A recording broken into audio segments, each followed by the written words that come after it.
Hey guys. This is part 2 of What If Naruto Was Azula's Bodyguard. Hit like and subscribe if you like this one, and also please check the author in the description. Let's start. We are pain, that's all. We are God.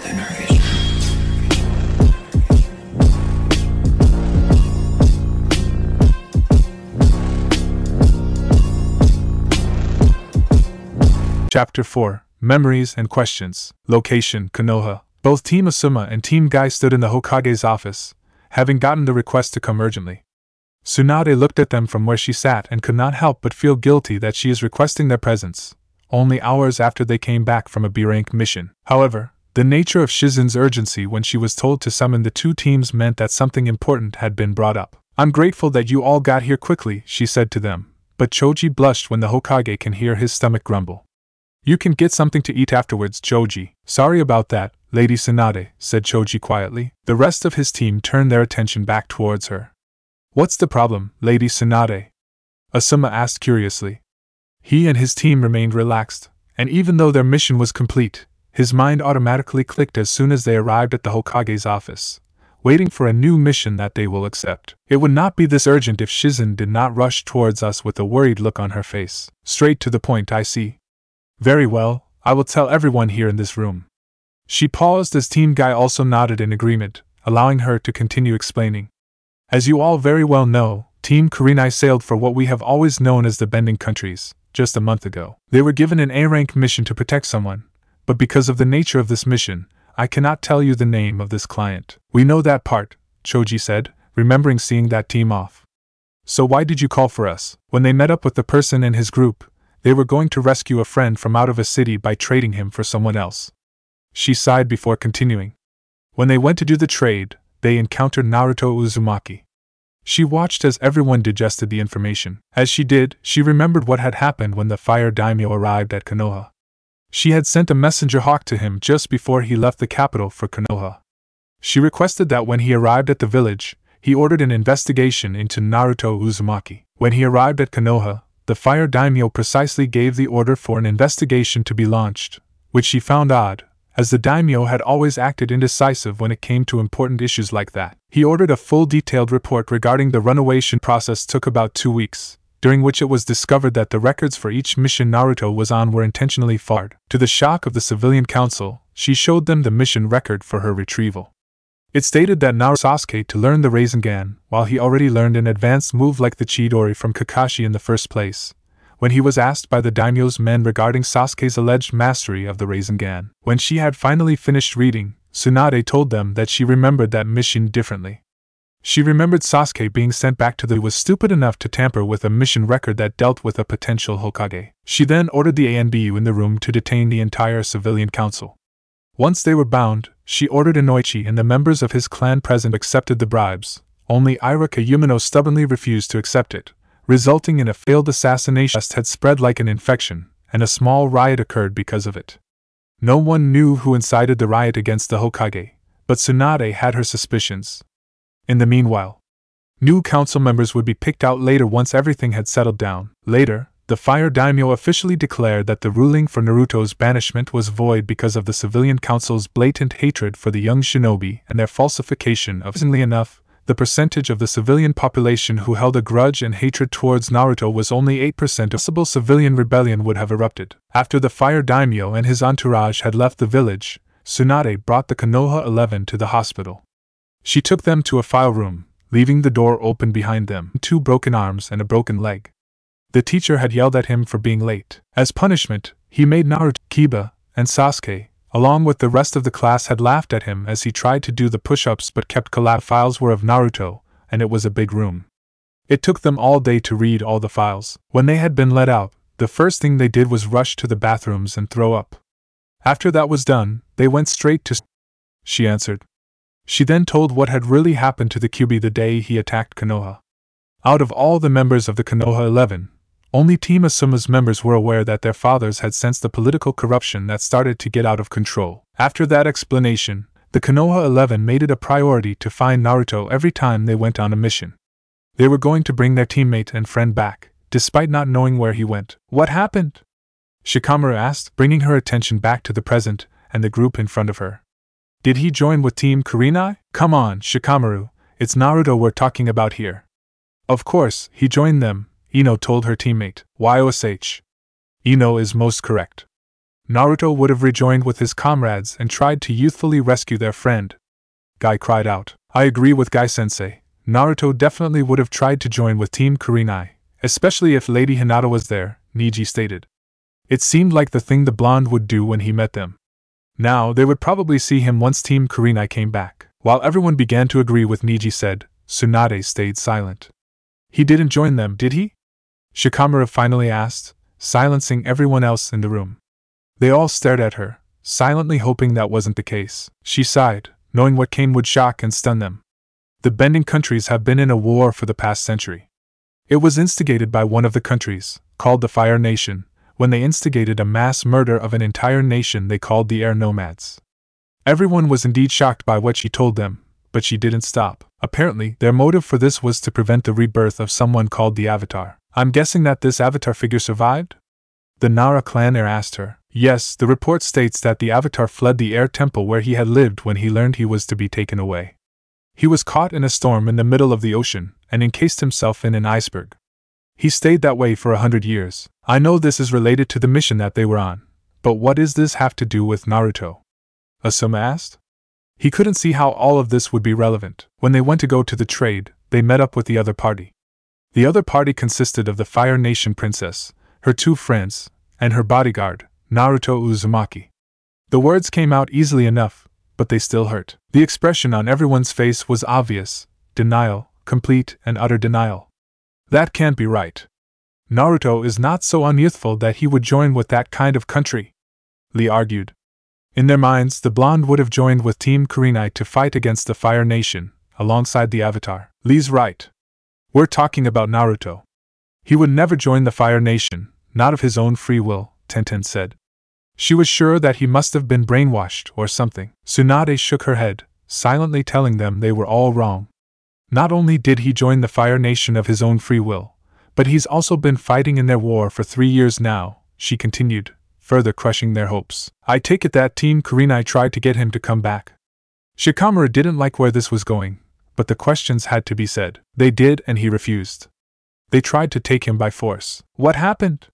Choji asked, despite not wanting to hear the answer. The question came out involuntarily. He defeated them easily. He broke through a B-rank genjutsu and took out Kurenai with a single punch, as well as Kiba, Akamaru, and Shino. The Hokage told them. What about Lady Hinata? Niji demanded. She didn't mention his cousin and that worried him. She also tried to attack him, but from what the report says, he didn't fight back until he distracted her. He grabbed her by the neck and threatened to kill her if they continued to fight. To make his point clear, he stabbed her in the stomach and formed a Rasengan, threatening to use it on her face. Needlessly to say, afterwards the trade negotiations fell through and Team Kurenai with their charges had to leave the city and the surrounding areas, she answered, making him angry. Essentially, you called us in to have us help out Kurenai's team, Asuma said, figuring out why she called them in. He also realized that what they heard just now was relevant. Yes, I'm upgrading this mission to S rank and I'm sending you all to help Team Kurenai.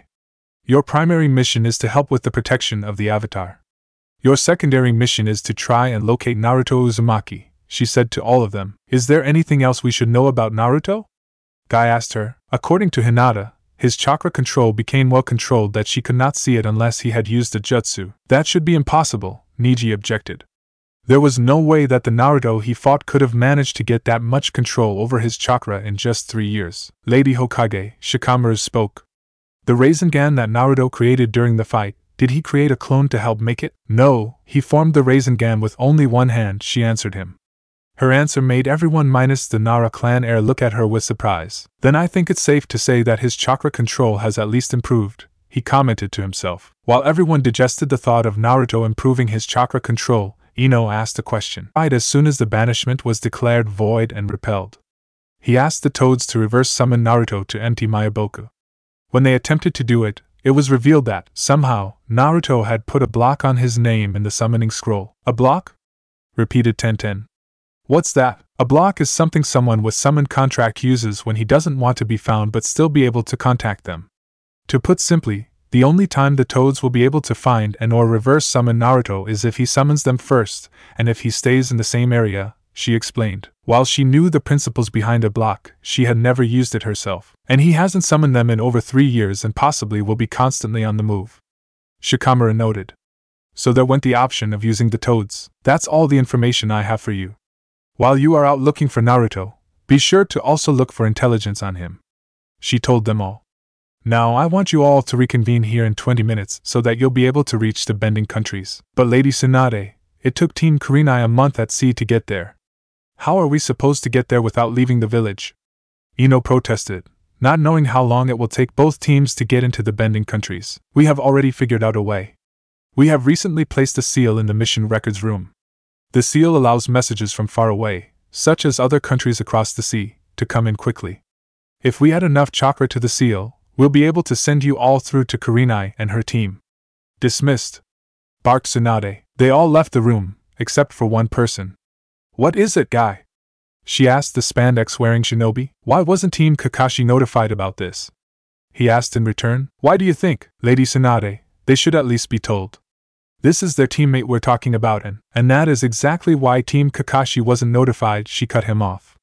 The primary mission is to protect the Avatar, not find Naruto. If they had the chance to abandon the Avatar and go after Naruto, you and I both know they would do so in a heartbeat. Guy remained silent, so she continued. It's for the best, Guy. Now go pack for the mission. Also, you are not to tell anyone else about this conversation. He nodded once and left the room. Tsunade leaned back in her chair and sighed. How long were you listening, Jiraiya? Was the question she asked aloud, looking up at the ceiling. The air besides the window twisted and shimmered, revealing Jiraiya standing there. Since you said that he was the bodyguard to a princess, he answered. It sounded like one of those cheesy tales where the princess falls in love with a bodyguard, but I doubt that is the case with Naruto this time around. How is it that he kept up with his training? There are no shinobi in the bending countries, she demanded, looking over the part of Team Kurenai's fight against him. The report had been on her desk the entire time in plain view. My spy network is only in the elemental countries, but I think I know who taught the Gaki, he said in reply, looking at the report in general. Who is it? Tsunade demanded. You know as well as I do. There's only one who could have taught him. Her eyes went wide at the thought. How would the Kyuubi be able to teach Naruto anything? The last time she had checked, which was, admittedly, 3 years ago, the Biju would look for the slightest opportunity to get free. He was sealed inside your grandmother and Kushina. He was bound to pick up a few things over time. The Toad Sage was certain the fox knew to train Naruto just from the stuff he knew. It was probably more than a few things, she commented, and he agreed. If Naruto was taught by the Kyuubi during 3 years of war. Jiraiya left the sentence hanging, but both shared the same thought. Dear Kami, he'd be a shinobi that hasn't been seen since the Shodaime Hokage and Madara Uchiha during the clan wars. Location: Earth Kingdom. Zuko glared at the swordsman that was walking away from them. Upon arriving at a small Earth Kingdom town that was known for its position as an important trade hub, a random swordsman harassed them, forcing Iroh to dance and sing while dodging his swings. At the end of it, he laughed and made a nasty comment, flicked a gold coin at them, and left. I hate him, he growled, his fists tightening. He wanted to get up and teach that arrogant ass a proper lesson in swordsmanship. Hatred is something that should not be given lightly, nephew, Iroh told him. That man did nothing to you, so you have no reason to hate him. He shook his head. You misunderstood, uncle. I don't hate him in particular. I hate his kind. His kind? Asked a somewhat mystified Iroh. He had never really heard his nephew speak like that. Zuko nodded. The kind of people who think they're invincible and can do whatever they want if they have a sword in their hand. The novices who think they're masters just because they know a complicated technique. He took a breath to calm himself. They're just amateurs, the lot of them. That guy included. Iroh looked interested. How is that man an amateur? He had thought the man was quite competent. He had no stance to speak of and only knew how to swing back and forth. He felt the need to attack you just so he could show off. He listed the fact off with his fingers. Zuko, if I had just met you as a stranger and heard what you've just said, I would have thought you were a swordsman rather than a firebender. Iroh praised him, overly impressed by what he said. Thank you, uncle. He felt a small amount of pride at those words. He hadn't been praised much for anything before. I never did find out how you took an interest in swords. All he knew was that his nephew had just one day started using them. Zuko looked out at the town as he remembered that day. Naruto talked me into it. It was an awkward conversation that I had with him. Flashback. Zuko stood on the family beach, panting in exhaustion. Hearing footsteps on the sand, he turned around and Naruto coming towards him. "Hey Zuko!" greeted the blonde. "What do you want?" he growled. He was trying to train, and his irritation was evident in his voice. "What's the matter?" Naruto asked, tilting his head slightly. "Nothing's the matter," he replied, trying to focus on what he was doing. But that was a little hard with him right there. "Right, that's why you're standing on a deserted beach, panting in exhaustion. You've been practicing your firebending again, haven't you? What's it to you? You're not even a firebender, so why should you care whether I'm practicing my firebending or not?" The Prince of the Fire Nation yelled at him, his temper snapping. He held his hands up in surrender. "All right, no need to bite or burn my head off." He didn't want to make what was going on worse. Zuko took a breath, while calming himself down with the breathing exercises all firebenders are taught at a young age. "Sorry, I'm just mad." "What happened?" the blonde asked him. "Azula decided to get all the kids on the island together and have a fire-bending contest. Every time I tried to do what she did, I failed and got laughed at as a result," he explained. As he did, the memories of that contest came back, sharply reminding him of how he kept failing. "So they basically called you a talentless loser?" "Yeah." He didn't want to admit it, but it was pretty much the truth. "Oh, don't let that get you down, Zuko. You could also be a genius in another." He was confused by that. "What are you talking about?" he asked, wanting an explanation. "Why don't you try something that isn't firebending?" "Like what?" "I don't know." The blonde's face had a look of extreme concentration. "Why don't you try swords?" "Swords? To show me how to use one?" he asked, sarcasm lacing his voice. "Actually, I think I saw a guy with off, bringing Zuko along for the ride." And flashback. "After that, he dragged me over to where the swordsman was. Sword. He decided to teach me swordsmanship, and I took to his teachings like a turtle duck to water." Swordsman went. Location: Azula's group. "Okay, people, the rest period's over," Naruto stated as he "It's not a fate worse than death," Azula told him as she got into her saddle. "Look, I'm just trying to make sure we slow down. We're at the swamp's edge, so we have to move slower now." "As you wish," he told her with resignation in his voice. "Lead on, princess." They proceeded into the swamp. Location: aboard Appa. Both Katara and Sokka were reading a waterbending scroll. Akela was sleeping against Sokka's side and Momo would attack them. Shino was meditating and Kiba was double-checking his equipment, while Akamaru watched the clouds. Aang stared at the swamp below. He couldn't exactly say what it was, but something was trying to talk to him, and it was coming from below. Sokka stopped reading as he noticed something. "Hey, are you taking us down for a reason?" he asked Aang, looking over at him. The air nomad said nothing, he just kept. "Swamp is calling to me," Aang told them. "Is it telling you where we can get something to eat?" "Because I'm hungry," said Kiba. The only thing he really had to eat was soldier pills, and those weren't snacking material. "No, I think it wants us to land there. No offense to the swamp, but I don't see any land there to land on," Sokka told him. All he could see were either trees or the swamp water beneath the trees. "I don't know. Bumi said to learn earthbending I would have to wait and listen. And now I'm actually hearing the earth. Do you want me to ignore it?" he asked them. Hinata activated her Byakugan. "I'm not seeing any chakra signals down there," she announced. The canopy was making it a little difficult, but she couldn't see anything that had a chakra signature. "Perhaps it is best if we keep going," Kurenai suggested. Akela woke up, took one look over the edge of the saddle and then looked at Sokka, giving him a look that asked why they were going down. The tribesman could only shrug in response. "Okay, if it's such a bad idea," Aang said. "Bye, swamp." He yipped Appa into flying higher in the sky, making them go farther. As they flew away, they heard something coming up behind them. Kiba looked behind and then quickly whipped his head back around. "I don't want to cause panic, but there is a tornado right behind us," he all but shouted at them. Sokka looked to double-check. Aang threw in another yip. "We gotta move," he told the airbender. They tried to outfly the thing, but it kept getting closer and closer to them. Soon enough, it was so close that it began to pull Akela in. Sokka quickly grabbed onto his wolf's hind legs but was also pulled off the saddle. His feet were grabbed both Kiba and Shino. As they tried to bring them back down, Akela turned his head and looked back at them. Sokka immediately knew that look. "Now is not the time for you to fart in my face, Akela," he warned. Seeing the danger his friends were in, Aang quickly jumped into the saddle and bent together a big sphere of air that encompassed Appa entirely. While both Sokka and Akela landed safely in the saddle, Appa flew into the tornado. Aang did his best to hold the sphere together, but the twisting fury of the tornado as well as the difficulty of holding that big of an air sphere together made him lose his concentration. The air sphere collapsed, and everyone went flying. The humans and one animal went one way, the rest of the animals went another. Thankfully, the humans managed to land in the drink, if water in a swamp can qualify as that. Aang managed to on his feet, while the others did not. "Where are Appa and Momo?" he asked, taking a quick look around. "And where's Akela?" Sokka asked as he looked around as well. Both were worried. "Hey, have you seen Kiba?" Hinata asked. "No need to worry, I'm right here," Kiba announced as he lay in the water with his partner right on top of him. "Did you really have to land on me, Akamaru?" The dog barked in the affirmative.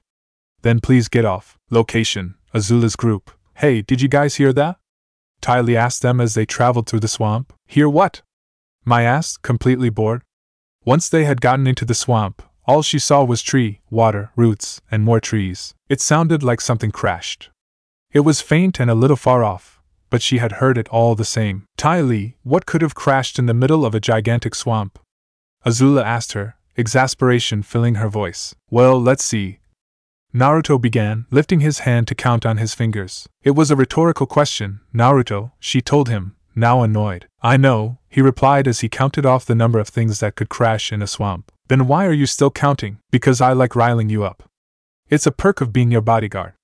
He grinned at her, prompting her to bend a fireball at him, which he avoided. "But in all seriousness, right now, there is only one thing I can think of that could have crashed." He became serious as he looked at Azula.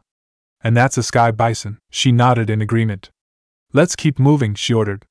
They continued to travel deeper into the swamp, now aware of the fact that their target must be close by. Appa was currently caught in a big tangle of vines. Both Akela and Momo were still in the saddle. Hearing Appa's cries of frustration, the flying lemur hopped out of the saddle and began to chew through the vines. After getting through a few of them, the sky bison was free but was caught by surprise by gravity and fell to the water below. After landing with a splash that got everyone wet, and after everyone shook their fur dry, Appa took off. But again, he got caught again in a tangle of vines. As Momo chewed the vines, Akela was on his stomach, covering his eyes with his paws. He then proceeded to, somehow, tell Appa off. Aang had disappeared into the trees to see if there was any sign of the other animals. While everyone else waited below in the water, Katara noticed something on her brother. "Sokka, you've got an elbow leech," she told him. Sokka freaked out. "Where? Where?" He whipped his head around frantically trying to find it. "Where do you think?" she asked him sarcastically. Sure enough, it was on his elbow. "Why do things keep attaching to me?" he demanded as pulled the leech off and threw it away. "Akamaru, now is not the time to look for lunch," Kiba warned his dog as he became interested in the leech. Aang flew back down on a vine. "You couldn't find them?" Katara asked as he landed in the water. "No," he answered. "And the tornado, it just disappeared." Feeling a presence, they all looked towards the swamp, like something was beckoning them to go deeper. "Let's keep moving," Kiba said before taking out a kunai and began to hack through some nearby vines. "Maybe we should be a little nicer to the swamp," Aang suggested. He had a bad feeling what the Inuzuka was trying was not a good idea. "What do you want me to do? Say please and thank you as I cut through them?" he asked sarcastically as he continued hacking away. "Kiba, maybe you should listen to Aang. Something about this place feels alive," Katara said. She could feel something around them. "You've got a point," Sokka told her. "But we also have to find Appa if we don't want end as something's dinner." He pulled out his machete and began helping Kiba cut a path through the vines. They soon began to make headway into the swamp. But as they went deeper and deeper in, they still didn't have any luck finding Appa and the others. After a while, it began to grow dark in the swamp until night had finally fallen. "Appa? Momo!" Katara called out as they walked along a giant tree root. "Akela, you out there?" Sokka yelled as well. But they didn't get an answer. "There is no way they can hear us or see us." "It's the same for us," Kiba told them. "That's easy for you to say. You've got Akamaru," Sokka pointed out. He sighed. It was too dark to see anything now. "Look, let's just make camp for the night." They heard something pop and saw a small plume of smoke coming up from the water. "What was that?" Katara asked in a nervous voice. "It's just swamp gas," Sokka pointed out before they all inadvertently smelled said gas. It didn't smell good. They heard something that was the rough equivalent of a banshee shrieking. After jumping together and holding each other, While Team Kurenai looked like they were ready to fight, they noticed that said shrieking was coming from a small fat bird. I think we should build a fire, the tribesman stated before heading over to some smaller roots and began hacking off parts. Sokka, the longer we're here, the more I think you shouldn't be doing that, Aang told him. It felt wrong to let that happen. Do you have any better ideas? He asked. If it helps you sleep tonight, just think that I asked the swamp and it said that it was fine. The answer he got from Aang was a scowl. Soon enough, they had a fire going in the remains of a big, hollow tree trunk. The trunk helped keep the heat from the fire contained, keeping them warm. Does anyone else get the feeling that we're being watched? Katara asked after she had briefly looked out at the swamp. She had that niggling feeling at the back of her head that was telling her that they were being watched. Come on, we're all alone out here, Kiba told her. He started swatting at a fly that was buzzing around his head. The fly then flashed a huge light in front of their faces.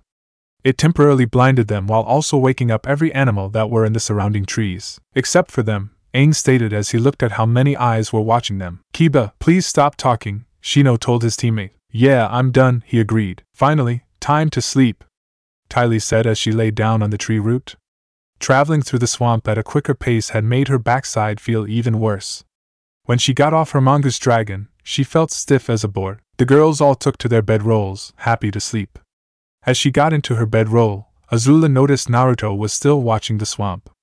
Naruto, nothing will attack us, she told him. They had made camp on a root that was big enough to hold them all and high enough so that no one was in danger of rolling directly into the water. They had to fall first. You don't know that, he told her.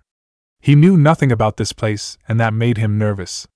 Lack of information about something could get people killed, a fact that he knew all too well, having lost soldiers that way. You're right, but I do know that no creature will attack us if the fire is going, and we've put a good number of sticks on and around the fire. So just go to sleep, she ordered. That fire will run out eventually. Just go to sleep, Naruto, she repeated her order, her voice already getting slurred with sleep. He sighed as he watched her fall asleep. I might as well. He laid down against the root / Hey Kit, just be glad you can willingly be a light sleeper, the QB told him. Years of experience and practice, he told the Biju lying down so that his face was looking at the fire, and fell asleep. Yeah, I know. He was to blame for that. Aang, Sokka and Katara slept back to back while Kiba, Shino, Hinata and Kurenai slept by themselves, Akamaru sleeping next to Kiba. The fog had seemed to grow thicker as they slept, and from the fog came the vines. The vines slowly crept up to the group and began to wrap around them. When the vines had wrapped the group so that they couldn't get loose, it gave them a rude awakening by dragging them into the fog. Sokka reacted immediately by whipping out his machete and stabbing it into the root underneath him. Katara and Hinata were dragged off together while Aang and Kurenai were dragged off together in a different direction. The same went for Kiba, Shino and Akamaru. Sokka cut himself loose from the vines and stood up. He looked around nervously to see where the vines were coming from. They suddenly appeared in front and tried to grab him. He turned around and began to run, but a trip sent him crashing down the root and into the water. He then ran off to avoid the vines that were still coming after him. Both Katara and Hinata were struggling against the vines that had them. Managing to get a hand near her water pouch, she quickly bent the water to slice the vines off, allowing her to get free. She fended off the vines while also freeing Hinata. Once the pair were free, they ran off into the fog. Both Kiba and Shino had managed to grab hold of a kunai and started cutting off pieces of the vines. After freeing Akamaru, they also ran deeper into the fog, trying to get away from them all. Aang and Kurenai were tied together and were trying to break free. After managing to get his hands loose, Aang bent the air that was between him and Kurenai and the vines to form an air sphere, thus getting them loose from the vines. They took to the trees, but a vine had grabbed Aang and dragged him back down to the ground. Kurenai jumped down, grabbed a kunai, and cut off the vine while Aang air blasted the rest of it off his leg.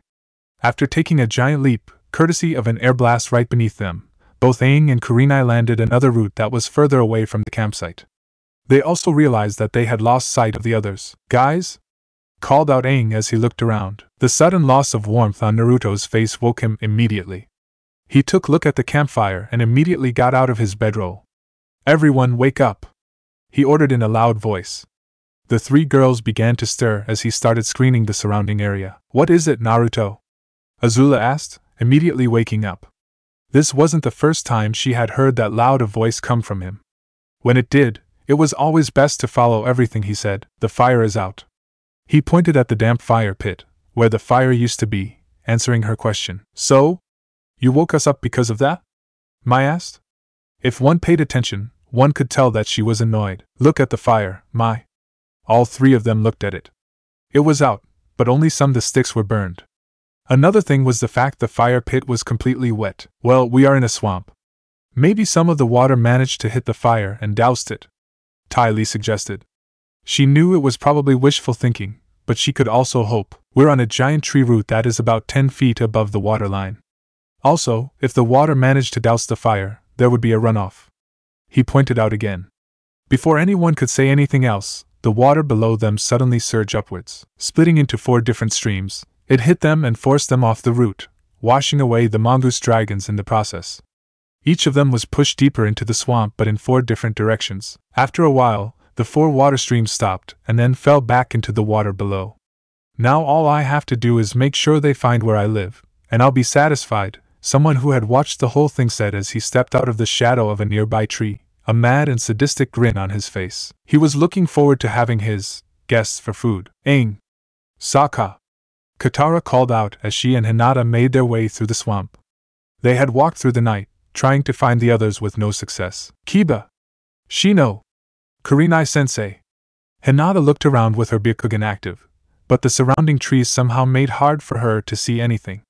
It's no use using it, she muttered to her as she deactivated it. Don't worry, Hinata, we'll find them, Katara told her before looking out at the swamp.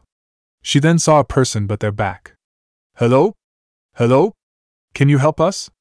She asked as she and Hinata made their way over. As they got closer, she thought the person looked familiar. Mom? She asked before finally recognizing who the person was. It was her mother. Mom! She cried before running over to her, Hinata behind her. I can't believe, but as she grabbed her mother's shoulder and tried to look at her, it turned out that her mother was just a tree stump. Katara knelt and began to cry, memories of her mother coming back to haunt her. Hinata watched all of this and was reminded of her own mother. Kaa-san, she whispered as tears fell from her face as well. Both girls then felt a hand on their shoulder. Turning around, they saw Hinata's mother standing behind them. Kaa-san, is that you? Hinata asked. The woman only smiled in response before a small cloud of fog passed in front of her. When it passed, Hinata's mother had disappeared, but they could hear her voice saying, "Do not worry, it'll be alright. Guys! Where are you?" Kiba shouted as he, Akamaru and Shino walked through the swamp. Are your Kakashi getting anything, Shino? Despite their best attempts, they couldn't see far ahead, due to a seemingly thin barrier of fog surrounding them. No, they can't seem to get past the fog barrier, Shino answered. Every time he tried they would just come back to him. Just then, Akamaru went shock still and began to whine. What is it, Akamaru? Kiba asked as he looked in the same direction. What he saw made him go still. That's not possible, he said before rushing over to a particular tree. What is it, Kiba? Shino asked as he followed, but when looked in the same direction, he too was shocked. Standing beneath a gigantic tree was a man. But Kiba knew this man quite well, he just hadn't seen him in a long time. Dad? He asked with hope in his voice. Shino was surprised at what he saw, but it's something else that his attention. Sitting underneath a different tree, across from Kiba's dad, was a little girl that looked to be about 5 years. Shina? Asked Shino. Both Kiba's dad and the little girl opened their mouths to say something, but both Kiba and Shino took that moment to blink. When they opened their eyes again, what they thought were people turned out to be just oddly shaped roots. You still think about him? Shino asked after a quiet moment. Every day you? Replied Kiba. He had lost his dad when he had been 5. What hurt the most for him about that was he didn't realize it until he had gotten older. The same, it's been so long since they left us. At that point, a gentle wind blew past them. And in that wind, somehow, the 3 of them then heard the voices of the ghosts saying, "We never left you." Aang! Yelled out Sokka as he hacked his way through some vines, the non-moving kind, mind you, Katara. Muttering curses against the swamp and the vines, he continued to forge his own path. As he did, he managed to trip over one of the vines, making him land in the water. After lifting his face out of the water, he noticed a shaft of sunlight, and in the middle of that shaft was a vision of you. He walked up to her, finding it hard to look away. I'd like to say that I'm hallucinating or something like that. But I'm not, am I? He asked her quietly. You didn't protect me, the vision told him angrily. Only because you didn't let me protect you, he replied. He wanted to. The spirits know he wanted to protect her. But she had refused, Even if she had done it gently, it still hurt. The anger on her face disappeared. She smiled and floated down, so that it looked like she is standing in the water as well. I know, she told as she cupped her hand to his cheek. He tried to touch her hand with his own, but it passed right through it. He closed his eyes, trying to fight back the tears. When he opened them again, you vanished into thin air. Just as he was about to continue, he saw someone out of the corner of his eye. Who's there? He demanded as he whipped around. He pulled out his boomerang, ready to fight whoever was there. A man stood before him, a fellow tribesman, if the coloring of his clothes were anything to go on. He was older, much older than Sokka. His build was bulky and muscular, like he had been fighting all his life. He also had the scars to prove it. He wore an eye patch over his right eye and had half of Glasgow's smile carved onto his face, on the left side of his mouth. He was bald, whether it was shaved or not was unknown. Strapped to his back was large, double-bladed axe. And hanging in front of his clothes for everyone to see, was the same paragon medallion Sokka had. The man seemed to silently study the younger tribesman before nodding his head once and disappearing into the fog. What was that all about? Sokka briefly wondered before deciding to keep looking for the others. He left the area, hacking apart any vines that stood in his way. Katara! Yelled out Aang as he and Kurenai made their way through the swamp. Appa, Kurenai kept looking around for anybody else. Aang, look over there. She pointed to a large rock that jutted out of the water. On top of the rock were two girls with a boar that had wings. One girl wore a fancy dress while the other wore a formal kimono with a symbol on it. They were too far away to see what the symbol was. The winged boar was standing closer to the girl in the fancy dress than the one in the kimono. Hello? Called out Aang. Who are you two? The two girls just giggled and took off in different directions while the winged boar just flew off. Hey! Come back! He told them as he leapt after the one in the dress while Kurenai chased after the one in the kimono. While Aang was lead on a weird and direction-confusing chase, Kurenai was able to catch up to her target much faster, using her training to close the distance. Who are you? What are you doing here? She demanded as she faced the girl in the kimono. The girl just smiled and slowly walked closer to Kurenai. As she readied herself for a fight, Kurenai saw something that made her eyes go wide. The symbol on the kimono was one she knew. It was the symbol of the Sarutobi clan. Who are you? Kurenai asked again, this time with curiosity. The girl now stood in front of Kurenai. She simply brought her hand up and touched Kurenai's stomach. Though she could see the hand touching her, she couldn't feel it. The girl spoke and what she said floored Kurenai. Ka-san. Kurenai took a couple of steps in shock. Ka-san? What does she mean by? Then it all came back to her. By the way, my congratulations to you, Kurenai, the blonde said to her. Congratulations? She was suspicious of those words, as she didn't know what he meant. When you trapped me in that genjutsu, I looked for your chakra so I would know where to attack. I was quite surprised when I found you. Now that I think about it, you looked like you're almost glowing. I just surprised that Ina team here hasn't figured it out yet. If it's true, then who? The symbol on the kimono. Suddenly it was all clear. Dear Cammy, I have to tell him, she thought to herself as she looked down at her stomach, although there was no clear sign of the surprise yet. When she looked back at the girl, she was gone and Aang stood in front of her. Are you okay, Kurenai? He asked, openly concerned. Why yeah, I'm fine, she answered, not wanting to tell him what she had just learned. Did you see where they went? She asked, changing the subject. He looked around to see if either one of them was nearby. There's one of them. He pointed to the girl in fancy dress, who was standing on a nearby tree. She just giggled and ran away. Aang went after her and Kurenai followed. Appa, Momo and Akela watched the humans in the boats that were in front of them.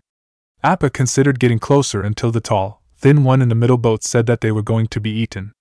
At that point, the sky bison essentially did a U-turn and started running away. While Momo hung on for dear life, Akela was barking for all his worth. If anyone besides the Inuzuka clan, and Kakashi Hatake, could speak and translate canine, they would basically tell you that the wolf was a backseat driver. Ty Lee jumped through the trees at a fast pace. She had lost track of where she was and was trying to get back to the campsite. But the water had sent her far away and she was lost. Where is everyone? She wondered out loud. She then landed in the water below, the splash echoing all around her. My! Azula! Naruto! Are you guys out there? She yelled. When she didn't hear an answer, she kept moving forward through the swamp. She then saw someone standing with their back to her. Ty Lee didn't know how, but she could tell that the person was female. She wore a green kimono that was armored and wore bracers on her arms and a sword on her waist. Her hair was brown and braided into a ponytail. Excuse me? Do you know where my friends are? Ty Lee asked as she approached the woman. She didn't know why, but she felt nervous and cautious. The woman turned around to face Ty Lee. She wore white makeup that covered her face entirely with both red and black accents around her eyes and also wore a metal headdress. She looked at Ty Lee for a moment, and then she pointed off to the left. Thanks. The acrobat chirped and ran off in the pointed direction, but she stopped as the details of the woman came back to her. Quickly turning back around, she saw that the woman had disappeared. Was that me? She asked. Did she just meet her future self? That could be, young lady, a voice from behind her said. Whipping around and being ready to strike, Ty Lee saw an old man facing her. If that is you wish, he told her. He wore a red gown-like robe that tied off with a white sash. He wore a white coat as well as a white scarf over the robe and a funky-looking hat. It was red except for a small white part in the front. On the white part was the symbol for fire. Who are you? She asked cautiously. Someone who tried to take care of Naruto when he was younger, he answered cryptically. But I failed. His face grew sad. But a smile graced his lips as he looked at her. It's good to know that there are people who still consider him to be a friend. He will need that. Ty Lee was about to ask more, but then she blinked, and the man was gone. Deciding to wonder about him later, she ran off in the direction that was pointed out to her. Mai walked silently through the swamp, trying to make her way back to the camp. Though she would never tell this to anyone, being alone in the swamp unnerved her. She just felt exceedingly small against it all. Does anyone else live here? She asked out in a bored but slightly scared voice. Where are they? I wasn't sent that far away, was I? She thought. They had been caught off guard by the sudden attack and she wasn't exactly sure how far she went. She then saw, in the distance, two people standing side by side. Not knowing who they were, she walked cautiously to them, quietly fingering a knife. As she approached them, she saw that the man on the right was old while the one on the left was young. Another thing that she noticed about the old man was the fact he wore the headpiece of the Fire Lord. Excuse me, she called out. The young man turned to face her. He wore a military uniform that she had never seen before. He wore a dark red coat over what seemed to be a white uniform that consisted of pants and shirt. The reason she could tell that it was military was because it was crisp and clean, like it was ready for a parade. Have you seen my friends around? She asked, her face an emotionless mask. The young man nodded and pointed behind him, in the direction the old man was facing. Thank you. She took a closer look at the young man. His face looked a little familiar, but she couldn't place it. So, who are you two? She asked. The old man turned to face her, and Mai took a step back, falling in shock. Standing in front of her, as an old man, was Zuko. She could tell, not just by his scar, even though it was obvious, but by the fact she knew it was his face. Then she realized why the young man looked so familiar. Despite looking a little different, she could see Zuko in the young man. That meant the two of them were related somehow. As she got up out of the water, she saw that the old Zuko and the young man were gone. What was that? She asked out loud, not expecting an answer. A possibility, a voice told her. Spinning around and drawing out the knife she had been fingering, she saw someone. Standing on a tree limb above her was a masked person. He wore a short kimono on the outside and shirt-like piece of clothing on the inside as well as split skirt. His hair was long and black, but you couldn't see his eyes because his mask hid them so well. Who are you? She asked. The person reached for the mask and pulled it off, revealing a feminine-looking face. Someone who told him that only when you are protecting someone precious to you is when your true strength is shown, he answered, being cryptic. Him?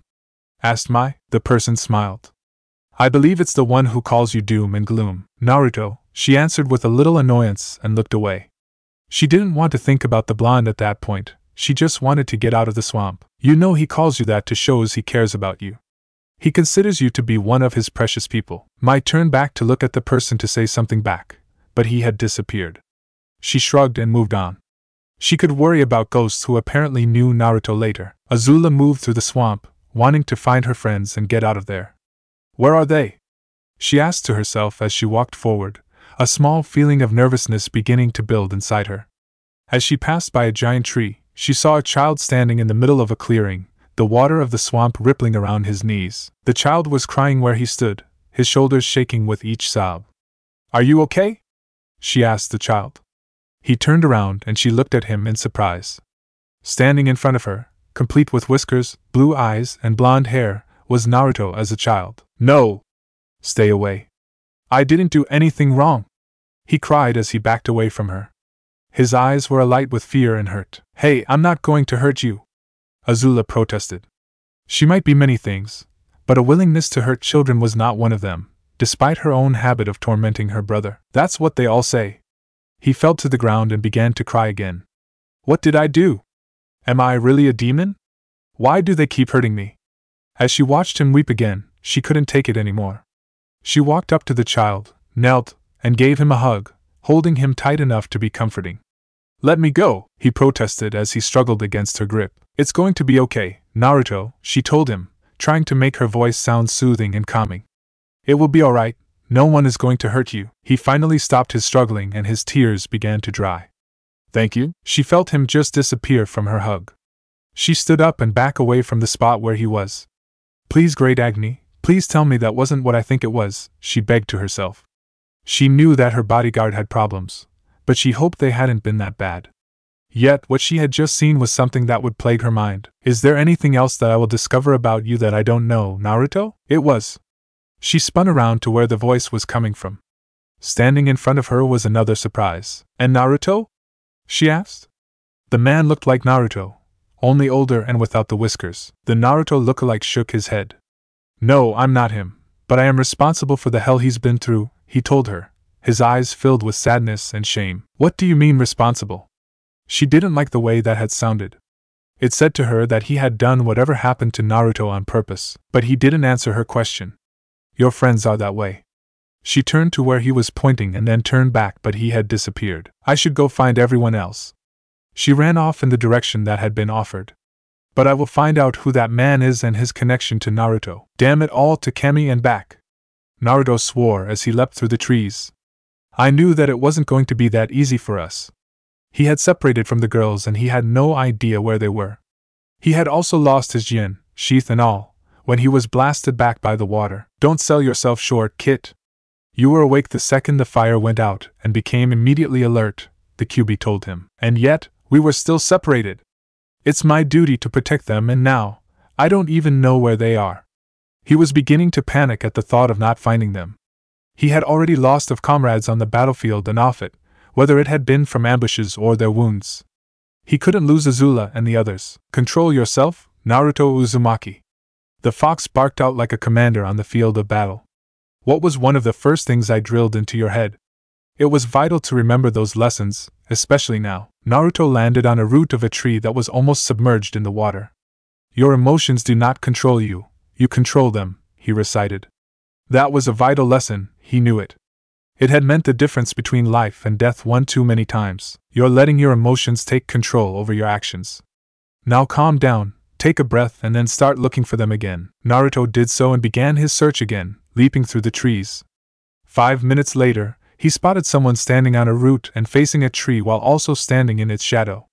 Excuse me? He called out as he landed on the root. Have you seen my friends? There are 3 of them and they're all girls. One doesn't show emotions, another has a bubbly personality, and the third one sometimes acts like she owns the world. Sometimes? Demanded the fox. Shut up, furball, was the order he shouted in return. He really didn't need it right now. Your friends are that way. The man pointed off to the right. Thanks. He was about to head off but was stopped when the man spoke again. Do you know his name? He asked quietly. Naruto turned back to look at the man but once again, could only see his back. But this time he could see that the man wore a white cloak that had 9 magatama in rows of 3 and what looked to be a sterilized ripple pattern in the shape of an eye. What are you talking about? He asked. His Biju, on the other hand, was having different thoughts. Is that who I think it is? But he's dead. The QB silently thought in disbelief. I am here to give you some advice, Naruto Uzumaki, the man said to the blonde. No matter how hard you run or fight against it, your past will come back to you. The question is, what will you do when it catches up? Who are you? Naruto asked carefully. Although he couldn't see it, he knew that the man was smiling. I was like you once. I faced impossible odds and it looked like there was no hope. I drew a line in the ground and said that this is where I stand and where it stops. I had held my ground when others had turned tail and ran, and I was victorious, after all. He slowly began to turn his head. Your stubborn, furry friend knows me quite well. Naruto didn't see much of the man's face, but what he did see was the glowing, purple eye that held a ripple pattern. He took a step back. I don't know why, but it feels like I should respect this guy but also be afraid of him as well. By the time his thoughts were back in order, Naruto realized that the person had disappeared. Where'd he? I don't have time. I need to locate the others, he said as he took off in the offered direction. Hey Kyuubi, what was that guy talking about when he asked if I knew your name? He asked the fox. It's something I'll tell you at a much later date, the Kyuubi answered. They didn't have time for it now. Aang and Kurenai went after the giggling girl but could never stay with her. She was always one tree away. As they looked through the trees and bushes, they finally saw her just standing on a root. Who are you? Aang asked before rushing at the girl. But as he got close, it turned out to be Katara. He crashed into her, which sent them straight into Sokka. All three of them crashed onto a U-shaped root. Standing just below the root was Kiba, Akamaru, and Shino. Guys, you're here. Have you seen Hinata or Kurenai-sensei? Kiba asked. We're right here, Kiba, Kurenai answered as she and Hinata landed on the root. The shinobi there were all relieved to see one another. Thank Kami. We've been looking all over for you. So did we, Hinata told him. Everyone was looking for everyone else. Actually, we chased two girls, Aang replied, gesturing to Kurenai and himself. It had pretty much occupied their thoughts once they had seen them. Girls? Asked Katara. Out of all the answer that could have come out of his mouth, she hadn't expected that one. Yeah, Kurenai and I saw two girls. We went after them but lost one of them. We kept after the other girl who kept giggling or laughing. So you saw someone as well? Shino asked. Once he said that, everyone looked at him. Yeah, did you see anyone? Shino and Kiba looked at each other for a quiet moment before he answered. I saw Shina, and I saw my dad, Kiba told them. While Kurenai and Hinata looked sad at those words, the others looked confused. Okay, you saw your dad, Sokka said, pointing at Kiba. He got that. But who is Shina? He asked Shino. He remained quiet for a few minutes. Shina was my twin sister. She had contracted a rare disease when she was 5. She died less than a week later. Everyone else was quiet. I'm sorry, Katara finally answered. It is all right. I take it that you two saw someone as well? He asked her and Hinata. If he and Kiba had seen something, they must have seen something as well. We saw our mothers, Hinata told them. That was all she was going to say about it. Just thinking about it made her remember her mother, and she didn't want to do that right now. They all turned to Sokka, the one person who hadn't spoken yet. Why are you looking at me for? He demanded. Well, right about now you would be saying that there was a perfectly logical reason for all this, Aang pointed out. If there was anyone who could insist that there was nothing weird going on and a rational reason for it, it would be Sokka. Well, I like to say this was all because we were scared and hungry. But I don't think that's the case here, he told the air nomad. Something was going on here, and Sokka needed to find out what it is. So you did see someone? Katara asked. She had been surprised by her brother's answer. Usually, he would have denied anything spiritual was going on. I saw you. He made it sound like he didn't want to talk about it. He didn't tell them about the other person he saw. That, he felt, should stay with him. It's funny, but all our visions led us here right here, Aang noted as he looked around. So where is here? The middle of the swamp? Asked Katara. Yeah, the center, he said as he turned around and noticed a tree where the definition of huge would be on the small side. It's the heart of the swamp. It's been calling us here. I knew it. Yeah, a tree was calling us, Kiba said. Next, you'll be telling us that we were being hunted by some sort of monster made of vines. At that moment, there was a big splash of water and a big, green monster made of vines appeared behind them. In the moment of shock and surprise that followed, Sokka looked over at Kiba. You just had to say it. Ty Lee ran through the water, trying to find one of the others, before crashing into someone familiar. My! She cried in joy as she leapt up from the water, pulled the other girl up, and hugged her. She was so glad to see a familiar face. Nice to see you too, Ty Lee, Mai said her. Now please let go. I need to breathe. Sorry, she apologized, letting go. I'm just glad to see someone else. Before she could say anything in response, they heard someone landing nearby. Good, the two of you are already together, Azula said from atop a nearby root. Thank Agni it's you, Azula, the acrobat said happily as she climbed up the root with Mai behind her. I guess that old man did point me in the right direction. That got the attention of the princess. Wait, you saw someone too? She nodded. Yeah, actually I saw 2 people. Same here, but I saw 3 people, Mai told them. Who did you see?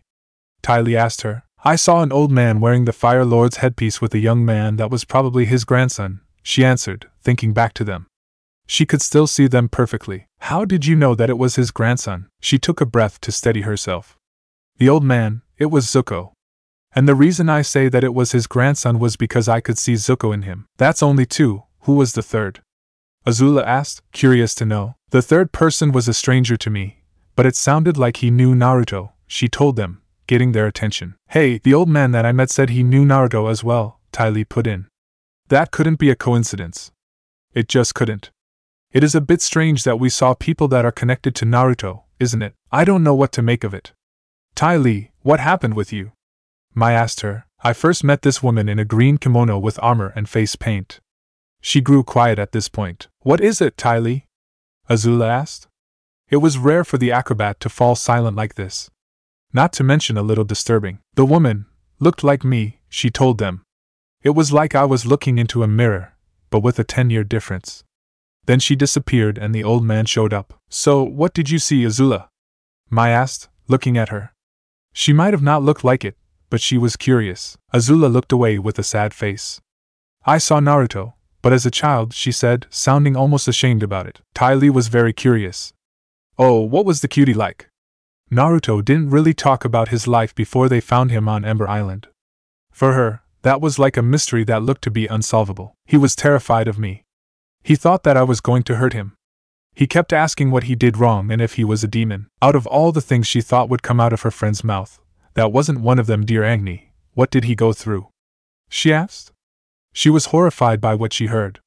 And if the subtle expression on Mai's face was any indicator, she felt the same. I don't know, but after he disappeared, another person showed himself. He looked like Naruto, only older and with no whiskers, she told them. He said that he was responsible for what happened to Naruto. But before I could anything else out of him, he told me where you guys were and then disappeared. What are you going to do? Mai asked, not letting anything slip past the emotionless mask she wore. What we are going to do is to not tell Naruto about what I saw, no arguments, she ordered. They both nodded in agreement, even though their curiosity burned now. They then heard a loud thump behind them. There you 3 are! Exclaimed Naruto said as he walked hurriedly towards them.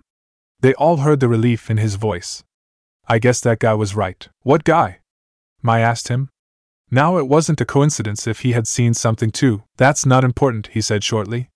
Right now, we need to get out of this swamp and regroup. No!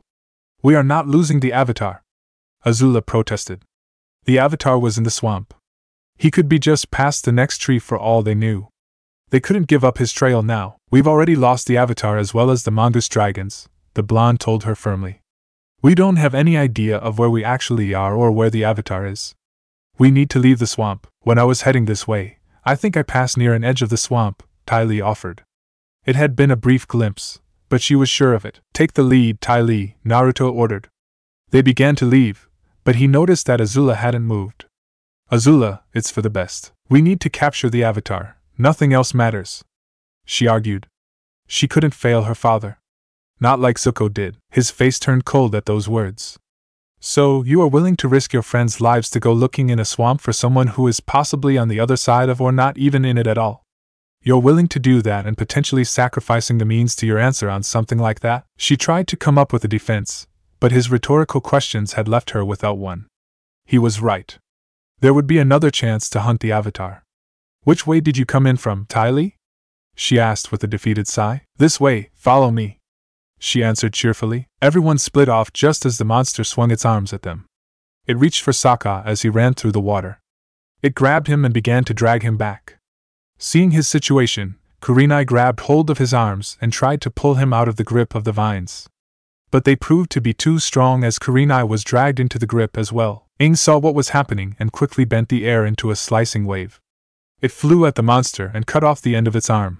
There were no hands on this thing, letting Kurenai and Sokka to fall back into the water with a splash.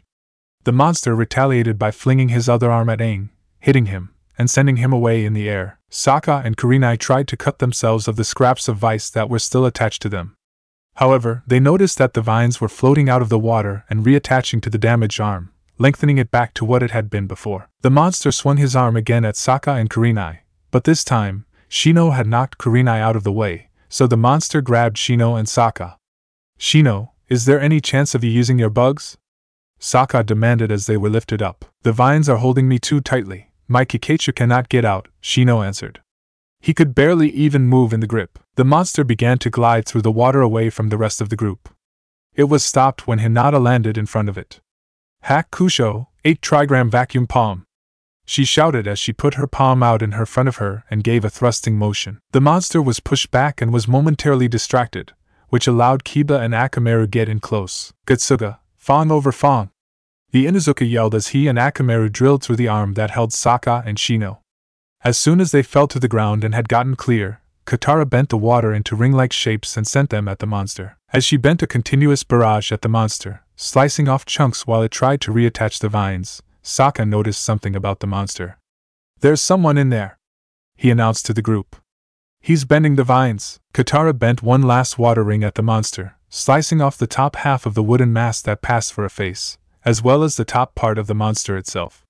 For a moment, it looked a small tower that was made from vines, but that moment was over when vines from the water tried to restrain Katara. That idea was stopped by Aang as he landed in front of the monster and blasted it with air. As the vines disassembled, they could briefly see the person who was manipulating the vines before he was covered again by said vines. "Why did you call me here if you just wanted to kill us?" Aang demanded. "Wait!" The person cried before the vines fell, revealing a middle-aged man with gray hair and beard. He wore a green loincloth with leaves in the front. "I didn't call you here." The group all gave each other a look and then faced the man again. "We were flying over, and I heard something calling to me, telling me to land," Aang told the man. "He's the Avatar. Stuff like that happens to us a lot," Sokka explained. In the back, Kiba muttered, "Tell me about it." He and his team hadn't been around them for long and they already were going through some weird stuff. "The Avatar," the man repeated. "Come with me." He gestured behind him and walked toward the center of the swamp, where they could spot a large tree sitting in the middle. The group just lowered their weapons and followed him. "So, who are you then?" Katara asked as they climbed the tree. It was a little steep, but they were able to manage. Soon enough, they had reached a level surface. "I protect the swamp from folks who want to hurt it," he explained. "Like these two with their knives."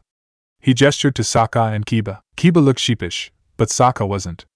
"So, there is nothing mystical about this swamp then, huh?" the tribesman asked, generally curious about it. "Don't worry, the swamp is a mystical place. It's sacred," he told them as he sat down. "I reached enlightenment right here under the banyan grove tree. I heard it calling me, just like you did." "Yeah, it sounds really chatty," Kiba said. "We almost got killed in here." "Knock it off, Kiba," Kurenai told her student. "They really didn't need that right now. Otherwise they would probably end up in more trouble." "Sorry," he replied. Akamaru just rolled his eyes in exasperation. The man continued, like the two of them hadn't said anything. "See, this whole swamp is actually one tree spread out over miles. Breaches spread, then sink and take root and then spread some more, one big living organism, just like the entire world." As they took in what he said, Aang looked at him. "I get how the tree is one big thing, but the whole world?" he asked. That seemed a little far-fetched to him. "Sure, you think you're any different from me or your friends or this tree?" the man asked back. "If you listen hard enough, you can hear every living thing breathing together. You can feel everything growing. We're all living together, even if most folks don't act like it. We all have the same roots, and we are all branches of the same tree." "But what did our visions mean?" Katara asked. That question, and the fact she saw her mother, was the one thing that was bugging her. "In the swamp, we see visions of people we've lost, people we've loved. Folks we think are gone, but the swamp tells us they're not. We're still connected to them. Time is an illusion, and so is death," he explained. "So that's what they meant when they said that they never left us," Kiba quietly said to Shino, who only nodded in agreement. The two of them both knew there was a little more to it, but they were happy with that answer for now. "But what about my vision?" Aang asked. "It was two people I had never met." "You're the Avatar, you tell me," he said with a small smile. Taking the challenge, the Avatar thought hard about it. "Time is an illusion," he said to himself. "So, there'll be people I will meet." The man nodded. When Kurenai heard this, she brought her hand down to her belly. The vision of the girl in the kimono came back to her. "I guess I will meet you soon," she thought to herself. The man then glimpsed at something beneath Sokka's shirt. "Hey, youngster, what's that under your shirt?" he asked. Sokka reached inside his shirt and pulled out his Paragon medallion. The man's eyes widened in surprise at the sight of it. "I'm sorry. I didn't know you were a Paragon," he apologized, bowing his head slightly. "It's okay. I'm still new at it," the tribesman assured him. "How do you know about the Paragons?" "Well, legend has it that the first group of Paragons were first to attain enlightenment under the Banyan Grove tree. It was here they found their last teacher, who taught them an ability that only a Paragon can have." "Well, that's informative," he remarked, silently filing the information away. "Now we just need to find Appa, Momo, and Akela. I think I know how to find them." Aang placed a hand on the tree and began to concentrate. Everything is connected. He saw Appa being caught in a net by people who wore clothes that were like what the man wore. He also saw Akela being caught in the net as well. "Come on. We have to hurry," he told the others before speeding off into the swamp with Katara close behind. The others were right behind them. He tore through the swamp, intent on finding the lost animals. At the speed he was going, it wasn't long before he saw the boats that the men were in. He also saw Appa and Akela trapped in the net, and also saw Momo's tail sticking out of a bag in one of the boats. He instantly sent a blast of air at the boats, breaking one of them and sending the two people in it flying into the water. "Appa! Akela!" he cried out as he jumped out of the bush and landing on a root in front of the boats.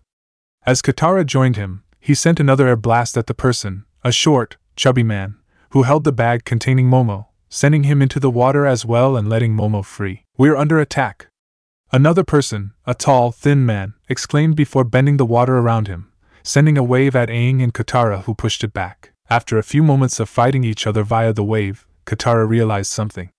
"Hey, you guys are waterbenders." "You too?" asked the tall, thin one. "That means we're kin." Katara looked a little put off by that remark. Sure, the unique-looking waterbenders may look like kin, but they were so detached from their original home that they are practically different people now. As the three of them let the wave collapse, Sokka and Team Kurenai as well as the man approached Aang and Katara. "Hey Hugh, how you been?" the tall thin man asked the man. "You know, scared some folks, swung some vines, the usual," the man now known as Hugh said casually. "Hugh?" asked Shino as the rest of the group looked at the guy. "I think it's best to take it in stride, Shino," Hinata told him. They had gone through a lot that day. "I think we're almost there," Ty Lee told the rest of the group as they walked into a clearing. They had been following for the past 2 hours now. "Well, that's good to know," Mai commented dryly. She almost desperately wanted to get back on dry land. She was quite certain her feet were waterlogged. "Look, there's some dry land right ahead," she pointed out. As they approached the dry land, they saw that there was a hut on it as well as a fire going with knives lying next to it on the ground. "It looks like there's someone already here," Naruto noted. The fire was crackling merrily, and even from where he stood, he could tell there were no rust spots on the knives. "Hello?" Azula called out. "Is anyone in there?" Suddenly from behind them, the water surged forward and hit them in the backs, knocking them to the ground and putting them in a daze. Before they could react, someone had tied their arms behind their backs and their legs together with rope. "Well, there we are," a voice said. They looked up and saw a man in ragged, Northern Water Tribe clothing standing above them. "I was beginning to wonder if you ever show up. But then again, when I separated the four of you, I knew it might take a while." "You were the one who separated us?" Ty Lee asked. "I did just say that, didn't I?" he told her with a smile that sent shivers down her spine. "What are you going to do with us?" Mai asked in a seemingly bored tone of voice. But even though she looked bored, she felt incredibly nervous. "Why, my dear, the four of you will be my dinner. I always do enjoy a feast," the man said with a mad giggle. When they heard those words, their eyes went wide in horror and shock. "You're a cannibal," Naruto stated, cold outrage shining in his eyes, replacing the horror and shock that had been there mere moments before. "Aren't we all? I just happen to like a different kind of meat." He gave off a mad laugh. Before he could do anything else, Azula had freed herself from her bonds and jumped up. "Did you really think that rope would be able to hold me?" she taunted arrogantly. The burnt remains of her rope fell to the ground all around her. The man didn't say anything, only to thrust out a hand and bend the water into a whip-like shape. He attacked Azula with the whip, only for her to dodge him. But he got her the second time. The whip wrapped around her leg and pulled, making her fall to the ground. He then noticed that the others had gotten free as well, so he bent the water again and froze their arms and legs. "Oh, I do enjoy the feisty ones," the man said as he let the water whip dissipate and fall to the ground as he walked over to Azula. "You know what? I'm going to have some fun with you." She didn't know what it was exactly. Maybe it was the way he said it, or how his eyes gleamed with lust. But she suddenly felt very afraid. "You keep away!" she yelled, kicking him in the chest with both feet, pushing him back. She got up and tried to get away, but he grabbed her legs and pulled her back down to the ground. She landed face first right next to the fire and the knives. Deciding that enough was enough, he reached down and flipped her over onto her back. "Now stay put, you'll like it and soon, you'll be begging for more," he told her as his hands reached for her pants. It was then she acted. In her right hand was a knife she had managed to grab before he had flipped her. Moving in speeds that only desperation combined with fear could give a person, she slashed the man's throat with the knife. Blood gushed out of the throat as the man choked to death on his own blood. The last look he had on his face was one of shock and surprise, like he had never expected her to do that. Azula quickly freed Ty Lee Mai and Naruto from the ice that was holding them. As they stood up and messaged their frozen limbs, she stared numbly at the corpse that lay on the ground. "We better keep moving," Naruto told them. "The edge of the swamp is just over there." He pointed off onto the distance. They could see the trees thin out and lead into solid land. They began to move away, but Naruto noticed that Azula was still staring at the body. "Azula, are you okay?" he asked. "What?" she asked, coming back to the present. "Yeah, I'm fine. Are you sure?" He knew what it was like to kill someone. People were never just fine afterwards. "I said I was fine, Naruto." She snapped at him. He saw how close her temper was to snap and decided to drop it. "Very well, let's get moving." They made their way out of the swamp, their eagerness to get out of there quickening their pace. When they finally got clear of the swamp's edge and took a quick breather, Ty Lee saw something. "Hey, aren't those our mongoose dragons?" she asked, pointing to a hill in front of them. Sure enough, the mongoose dragons were sunning themselves there. On the backs of the mongoose dragons were the packs they had left there. "Isn't that helpful?" Naruto commented dryly. That night, after being introduced to the Foggy Swamp tribe by two of its members, though, the short chubby one, and Du, the tall thin one, they were led to the village and given dinner. "How you like that possum chicken?" Du asked the group. "Tastes just like Arctic hen," Sokka answered. "So why you were guys interested in eating Appa and Akela? You got plenty of those big things wandering around." He pointed to the cat gator behind Tho and Du. "You want me to eat Old Slim? He's like a member of the family," he told them before tossing a fish at the cat gator. "Nice Slim," Sokka said as he tossed the insect in his hand at the creature. It just bounced off his snout, making him growl at Sokka. While Sokka flinched a little, both Akamaru and Akela raised their heads and growled back at Slim, making him shut up. Du laughed. "Oh, he doesn't eat no bugs, that's people food." "Hey Du, could you please not?" had discovered the fact that the tribe ate bugs. He almost had a fit of hysterics. His teammates managed to calm a long night. "Where'd you say you was from?" Tho asked Katara. "The South Pole," she answered. She was still surprised by the fact that there were waterbenders in the Earth Kingdom. She had thought they were all in the North Pole, didn't know ice and snow. And it was home for her. No wonder you left," he said after he and Du looked a little wide-eyed. "You know, Sokka, I'm surprised," she told her brother. "You haven't even tried to say that there was nothing mysterious about the swamp." "Well, I like to say that, but I can't. Something is out there in the swamp." Opening it up, she saw that the seal tag with the kanji for fly was glowing. Standing up, she walked away from the group, which her students noticed. "What's the matter, Kurenai-sensei?" Kiba asked, bringing Hitara. "Sokka, this is Team Asuma," Kurenai introduced. Asuma stepped forward. "Hey, the name suit." He wore a sash at his waist that had the symbol for fire on it. His black hair was short and thin as Asuma minus the sash. He also wore mesh armor underneath the suit, and his jacket was lighter shade of green. He wore studs in his ears and his headband was attached to the sleeve of his suit. Choji wore a red suit that had plated armor on it.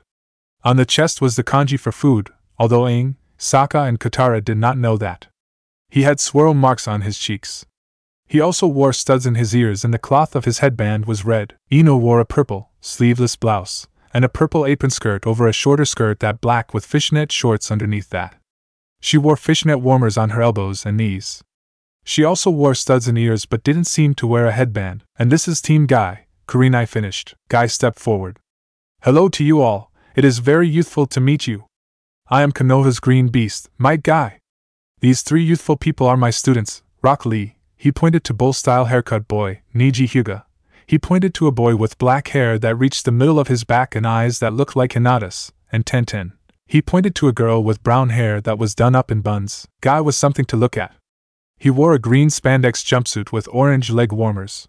His headband was worn around his waist like a belt, and a jacket the same color as Asuma's, only his was unzipped. He probably had some of the biggest and bushiest eyebrows that Aang, Sokka, or Katara had seen in their lives. Rock Lee was the spitting image of his teacher. He wore the same suit and leg warmers, but he wore bandages around his hands and wrists where Guy did not. He also had the same haircut and the same eyebrows.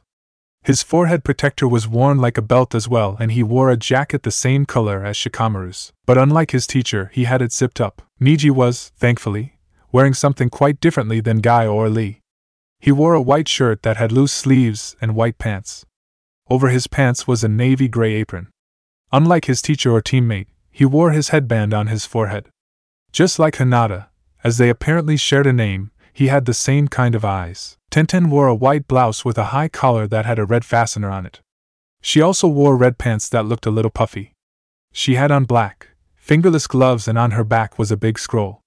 Her headband was also on her forehead, and the cloth was also red. "Hello, my name's Aang," the airbender introduced himself.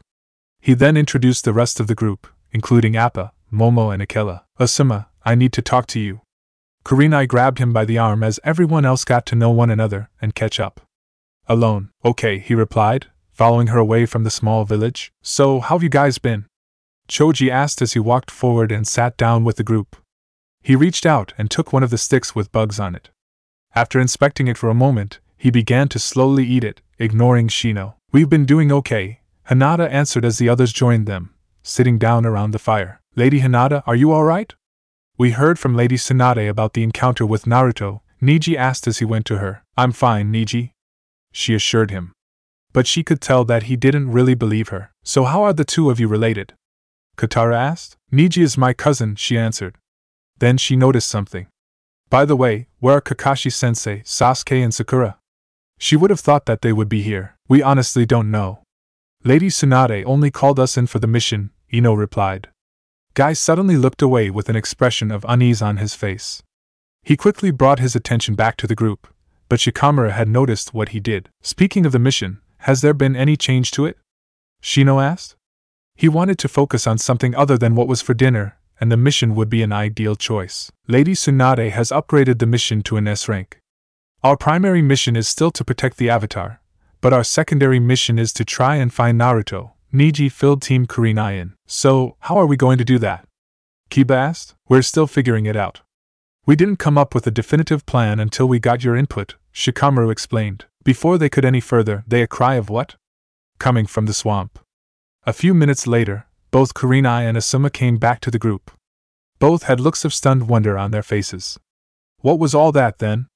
Du asked. "Kurenai just told me something that was, probably the most surprising thing I've ever heard," Asuma explained, a slightly dazed look replacing the stunned wonder he just had. It was like he couldn't believe what he had just heard. "What was it?" asked Do. I'm pregnant," Kurenai told them with a small blush on her face. For about a minute, the only thing that was heard was the sound of crickets. Then, there was a cry of "What?" coming from all three teams. Both Hinata and Niji activated their Byakugan to validate what Kurenai said. "As she's telling the truth," Hinata announced as she and Niji deactivated their Byakugan. Her stutter had come back momentarily, but she didn't really think about it. All she could see was how brightly her sensei's chakra was glowing and building around her stomach. Meanwhile, Kiba was currently kicking himself. This was what Naruto meant, back at Omashu. And the blonde had been right. He should have realized it. Guy immediately hopped up from where he sat. "YOSH.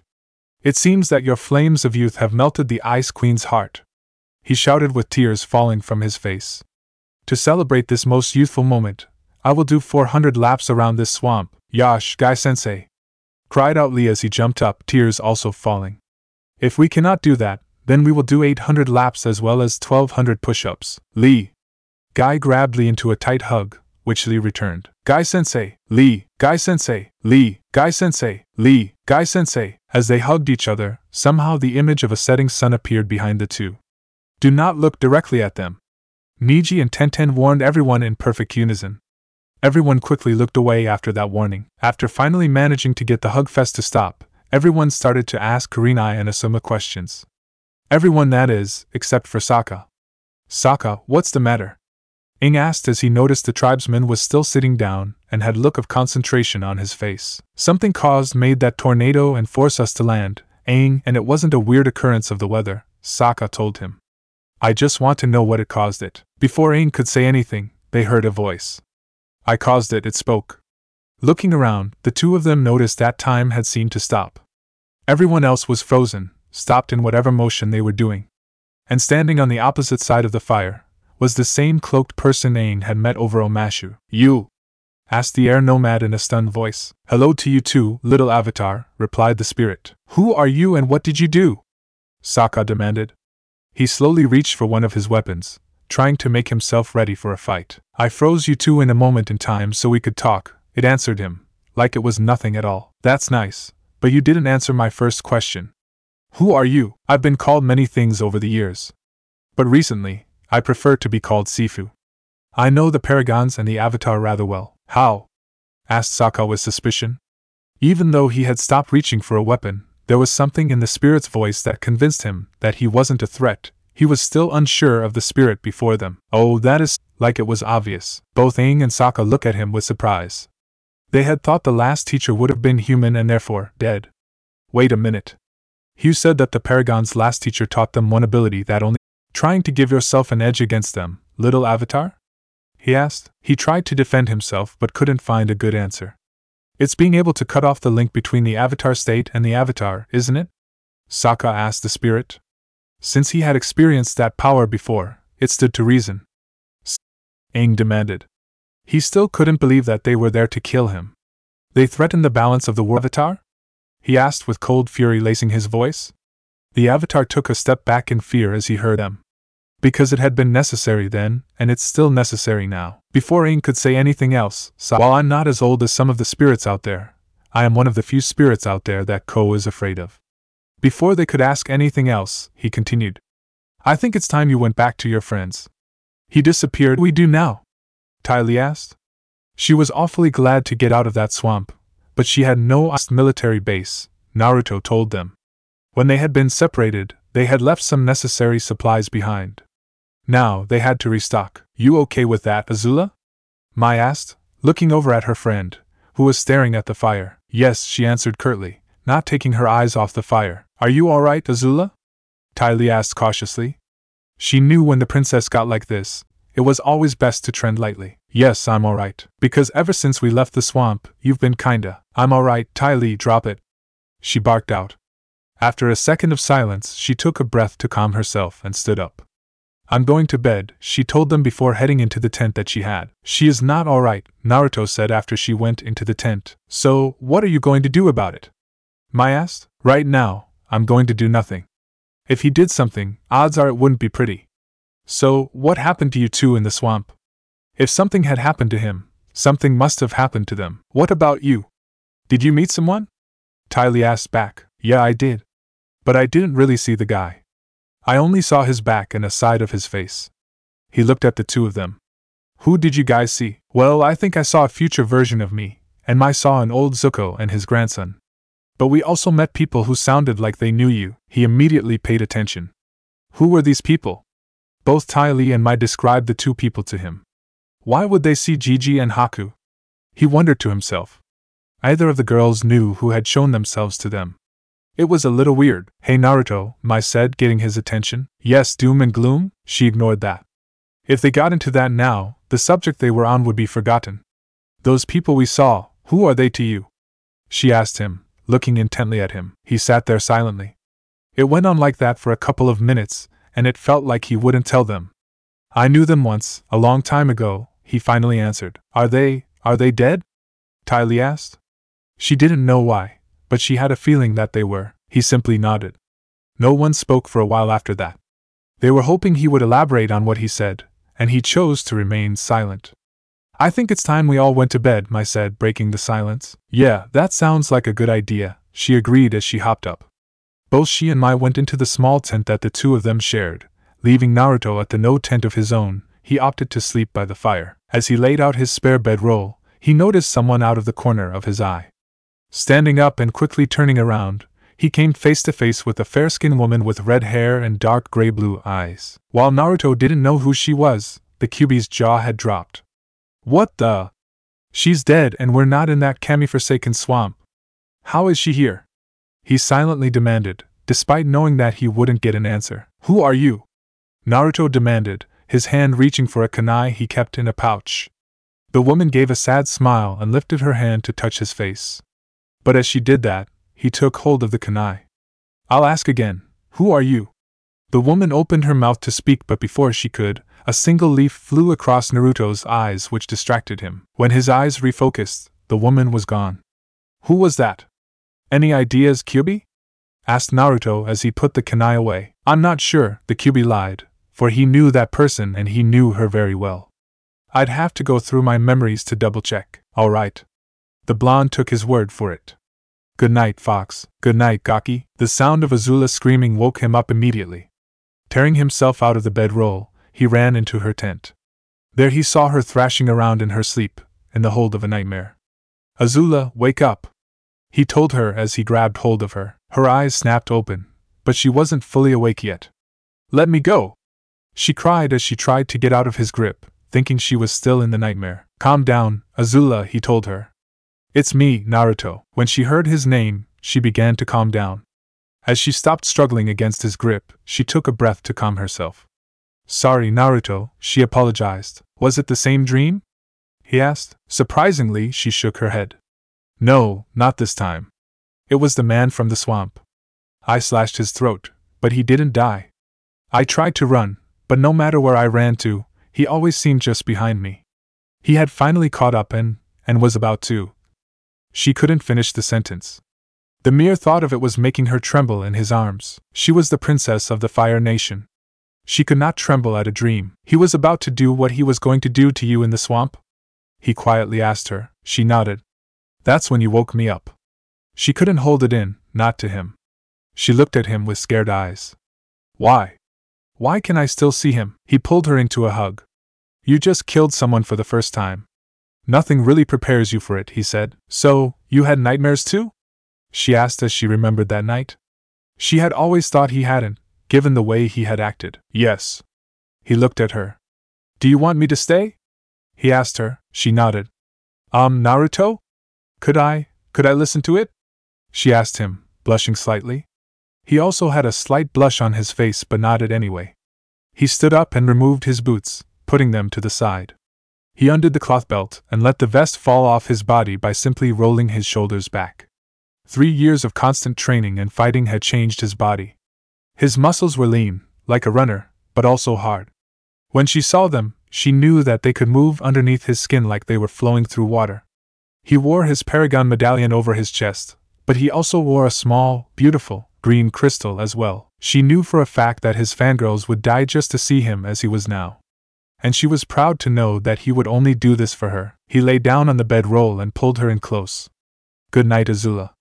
She got closer, melding her body to his, laid her head on his chest and listened. She listened to the gentle beating of his heart. To her, it was a piece of music that soothed her and lulled her to sleep. Good night, Naruto, she replied, already getting sleepily. Soon afterwards, the pair were fast asleep in each other's arms. She was walking down the royal gallery when she felt a presence behind her.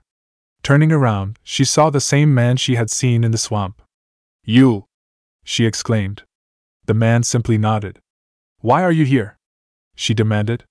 As she looked around to see if there was anyone else, she somehow knew that this was a dream. We came here to talk to you, he told her. She was confused by those. We? What do you mean by we? He means me, a voice told her. Stepping out from behind the man was a woman with bright red hair. Even though Azula didn't know it, it was the same woman Naruto had seen. What do you want? She knew that the man was somehow important to Naruto, and so by extension, the woman must also be important to her bodyguard. However, she didn't know what they wanted. He considers you to be one of his precious people. Never lose sight of that, the woman told her. Please protect him as much as he protects you. As she listened to those words, she narrowed her eyes at the two of them. You're talking about Naruto. They both nodded. What is he to you? Why do you care about him so much? They began to fade away, but she heard the man say one more thing before they disappeared. And what he said stunned her. It's only natural that we would care about our son. What parent wouldn't? Location: Earth Kingdom. The swordsman walked down an alley in the middle of the night. Hearing a door creak, he spun around and drew his swords. Who's there? He demanded as he waved his swords around. Hearing footsteps coming from behind him, he turned around again, but he was too slow. He was quickly disarmed and thrown at some nearby crates. Looking back, he saw someone in black garb standing over him. The person reached down and took his swords. It was then he saw the person's face, or rather, the blue mask that covered his face. The former swordsman looked at the masked person with surprise. The Blue Spirit, he said, knowing who it was. The Blue Spirit began to walk closer to the man, the sword seemingly gleaming in the light of the moon. What do you want from me? Humiliation, the Blue Spirit answered. But I've never done anything to insult you. The man protested, but the Blue Spirit now stood directly in front of him. Please don't kill me, he cried as tears fell from his face. He wanted to live, and he would do anything to be spared. The Blue Spirit put the two swords into the sheath on his back and then grabbed the man by the shirt, bringing him face to face. So, there's nothing a fat man dancing for his dinner, huh? The Blue Spirit growled. Well, there's also nothing like a coward begging for his life. Before he could even respond, the Blue Spirit punched him in the face and knocking him. As the man collapsed on the ground, it awoke the surrounding houses. By then, the Blue Spirit had disappeared. Chapter 5. Seeing and Listening. Location: Azula's group. Are we there yet? Ty Lee asked out loud. They had been walking up a staircase carved into the mountain, and it seemed like forever since they had been at the base. Yes, we're there, Azula answered. As they walked up the last step, they saw the walls of Yudao stretched out before them. Just above the walls were the green-tiled roofs of the colony's buildings. She would have they would be red. They were a colony of the Fire Nation, after all. It took us long enough to get here, Mai said as she looked at her mongoose dragon with an annoyed look. When they had reached the base of the staircase, the mongoose dragons had been worn out because of hard riding. So, they had dismounted and walked up the staircase alongside them, and asked, Can we head inside now? Good idea, Ty Lee agreed. She wanted to get inside so they could find a place to relax a little bit. They were about to move forward when Naruto held out his hand, motioning them to stop. Wait a moment, he told them as he kept scanning the surrounding area. What is it, Naruto? Azula asked him, becoming alert. We're about to get a visitor. She was confused by those words. What are you? Before she could finish the sentence, they heard a whistling sound and then saw something crash in front of Naruto's feet. Looking up, they saw that someone garbed all in black. They could tell that the attacker was female because the clothing did not hide her curves and she had not covered her hair, which was brown and done in a female's hairstyle. You're getting better, but you still can't hit me, Naruto told the attacker as she pulled the chain in her hands and retrieved the object in front of Naruto's feet, which turned out to be a spiked meteor hammer. He walked forward, putting some distance between him and the girls. He shifted the Jien on his back. He had packed a spare, just in case the one he had been using was lost or destroyed. The attacker growled, swung the chain a little, and hurled the meteor hammer at him again. He ducked his head to dodge it, and then the attacker threw the other end of the chain, which was also a spiked meteor hammer at him. He did a little jump, and as he was in midair, he shot out his hands and landed in a perfect handstand. Shifting his weight forward, he let his body fall to the ground. As he was about to hit the ground, he tucked his body in and rolled forward. He then leapt forward out of the roll and charged at the attacker. The attacker reacted by bending the earth in front of her to form a barrier. Naruto didn't slow down in response to the earth-bending attack against him. As soon as he reached the wall, he put one foot on it and immediately started to run up it. He cleared the top in less than 5 seconds. Drawing out his Jien, he stabbed it into the top of the barrier. He then proceeded to use it as a handle to swing over to the other side of the barrier, disappearing from Azula's, Mai's and Ty Lee's sight. He tried to pull the Jien out of the barrier as he landed, only to have it snap in half, leaving him with a ruined sword. Damn it, he swore underneath his breath. Not letting something like that stop him, he got in close to the attacker and swept her legs out from under her. As her back hit the ground, she felt the tip of a knife touching her throat. Lower the barrier, he told her, his voice void of emotion. She did just that. As the barrier collapsed, Azula, Mai, and Ty Lee rushed over to where Naruto was. Are you okay, Naruto? Ty Lee asked. She had gotten worried once he had gone over and they couldn't see him. I'm fine, he replied. He threw a glare at the broken pieces of the Jien. I'm annoyed to hell and back that the sword, but I'm fine. What are you waiting for, Naruto? The time to finish it. He should kill her right now and be done with it. He looked at her, and then smiled. Now why would I do that? He asked her as he put the kunai that he had used against the attack away. He held out his hand to the attacker. She took it, and he helped her get up. I'm going to get you one day, Naruto, she said with determination shining in her eyes as she pulled down the mask covering the bottom half of her face. He simply laughed in response to the newcomer's declaration. That's the spirit, he told her, making her smile back at him. Who is this earthbender, Naruto?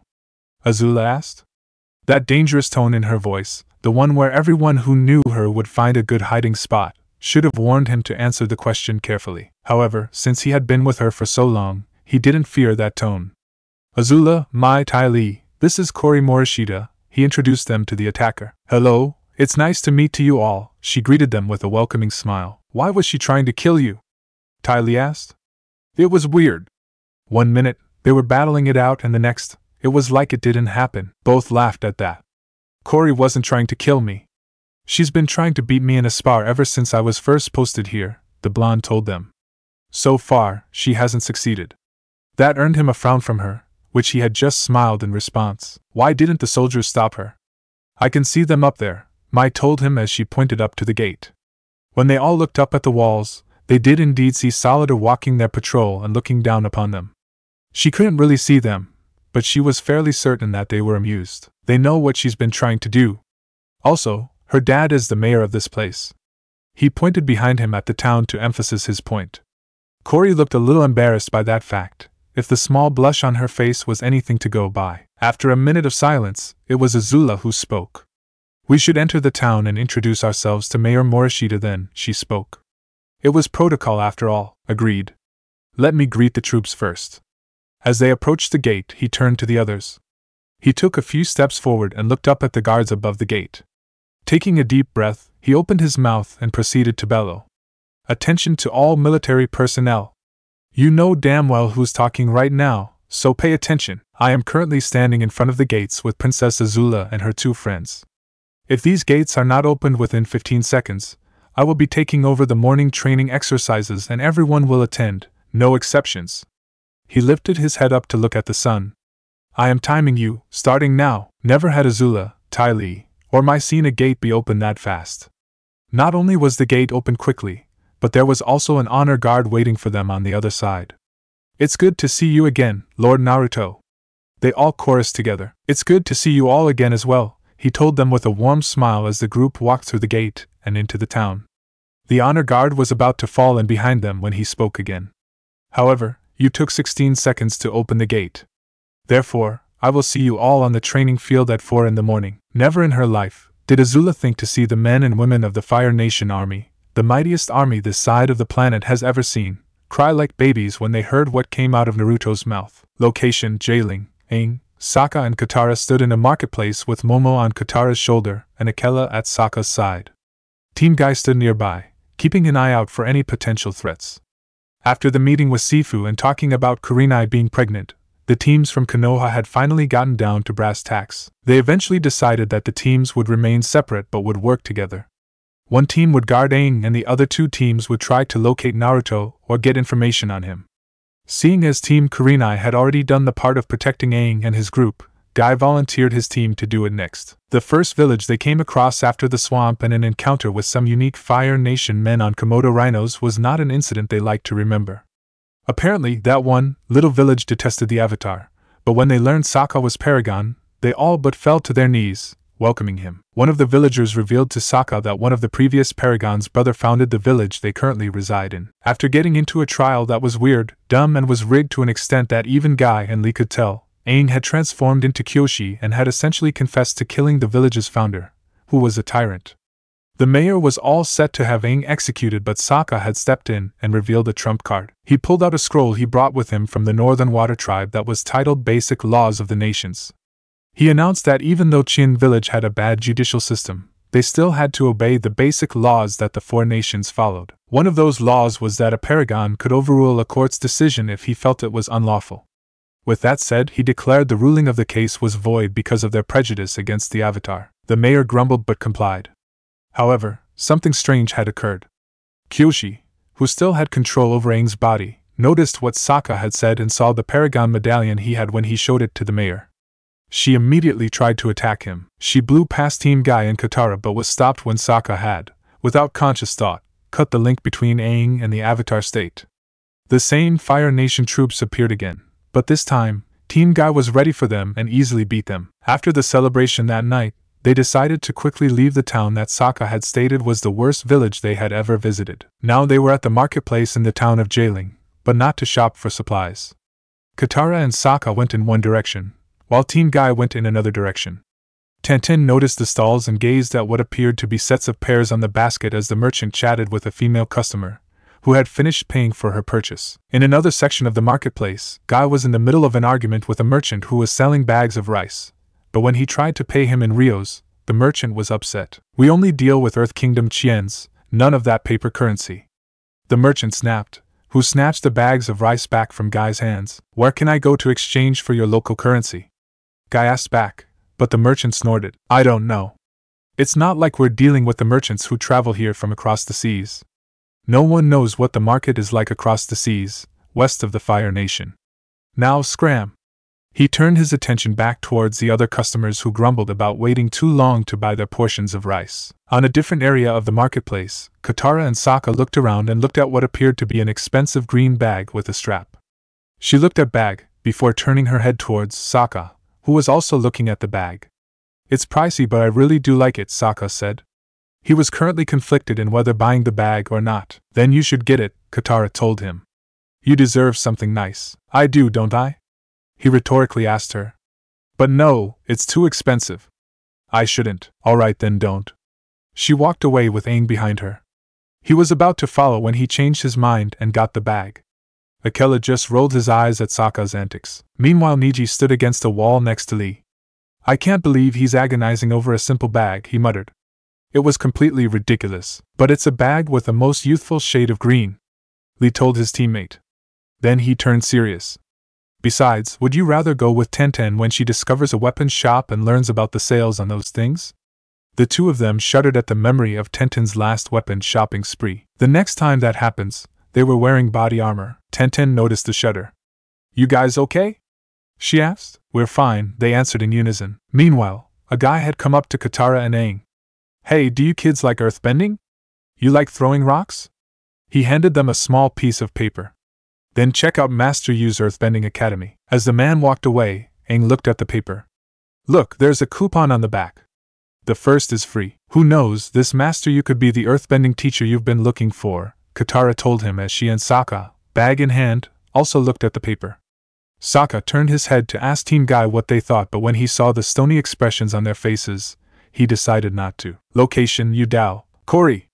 cried the mayor as his daughter entered the building's foyer, which had been done in subtle style.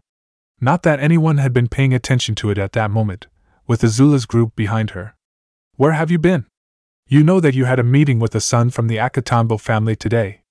The frown on his face was seen by everyone there. Before she could reply, Naruto asked, "So that's your excuse this time? You wanted to avoid a guy?" Corey's cheeks blushed with embarrassment. "It wasn't like that," Mr. Morishita asked as he recognized the person talking to his daughter. The frown on his face disappeared and was replaced with curiosity. He looked at the man, and casually waving his hand in greeting. "Nice to see you again, Mayor Morishita." The mayor walked up to him and proceeded to give him a bear hug. "It's good to see you again, my boy," he declared, tightly squeezing him in the hug. "Sir, I need air," Naruto wheezed out. He could feel the air in his lungs being squeezed out, and was finding it hard to take in more. The mayor realized what his hug was doing. "Sorry," he apologized as he let go. "Sir, there are days when I think you tried to kill me with those hugs," the blonde told him as he gasped for air, silently glad to be able to breathe again. "Nonsense. If I wanted to kill you, you would be dead," he replied. There was no pomposity or arrogance to his words. He genuinely believed that he could do it. After he got his breath back, he gave the mayor a mischievous smirk. "Correct me if I'm wrong, sir, but isn't that what your wife said to you just before she asked you out on a date?" he asked with an innocent expression that everyone knew was false. The mayor's face blanched. "Why did I ever tell you that story?" It had been a while now. Before Naruto could continue, Corey interrupted the two of them, and pointed at the girls who accompanied Naruto. Father, we have guests. He brought his face out of his hands and looked at who was behind Naruto. Sorry for ignoring you. That is, quite alright, she told him, trying not to be insulting to him. These two friends of mine are Tai Li and Mai. She introduced the two girls at her side with a wave of her hand. Hi, Princess, the mayor told Azula. Yes, I saw that when your daughter tried to attack my bodyguard, she replied. She was still annoyed at what she had seen, and not just from the fight the two had. Hey, he saw me coming, she fired back. Naruto could see that things were not going well between the two. We should probably go and unpack the mongoose dragons. I'll head back outside and start the process. Corey, do you want to come along? She nodded in agreement, after throwing a smug look at Azula that she thought he hadn't seen. He knew it probably would have been better to take Azula, but she had to inquire about the state of affairs in Yudao, as was protocol. Of all the things he could have said, he went with that. Naruto thought in a small panic. When he took a chance and looked behind him, he saw Azula giving him a look that said, "Explain, now." He could have heard the master offered to put Aang in the next belt if he had paid for an entire year's worth of lessons. At that point, they were ready to destroy the academy. They hated places like this, where you could buy a rank if you had enough money. Sokka managed to calm them down before they did something stupid. They didn't any more trouble than they usually got. As this all happened, the other students were leaving the academy. I think the Boulder's gonna win the belt back way through the best earthbenders in the world to even get a shot at the champ, the other guy replied. Aang perked up when he heard the word earthbender. Excuse me, but where is this earthbending tournament exactly? He asked the two as he ran up to them. If the best earthbenders were going to be there, his teacher might be there too. It's on the island of Nanya business, the first one told him. The two of them began to laugh as they walked away. We'll take care of this, she told Aang. Hey, strong guys, wait up, she called out as she went after them. What was I thinking? I don't need a new bag. Why did you let me buy this? He asked Aang, only to not get an answer. He dropped the bag on the ground and looked away.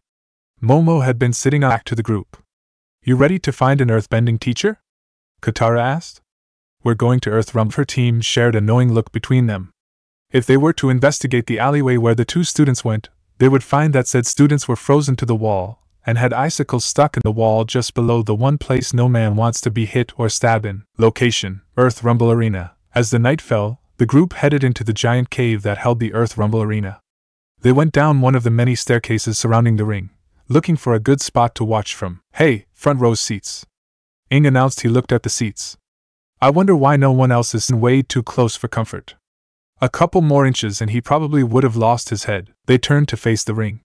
A man in the middle of the ring bent the earth around him to create a shower of big rocks, which the boulder had come, showing how supposedly good he was at earthbending.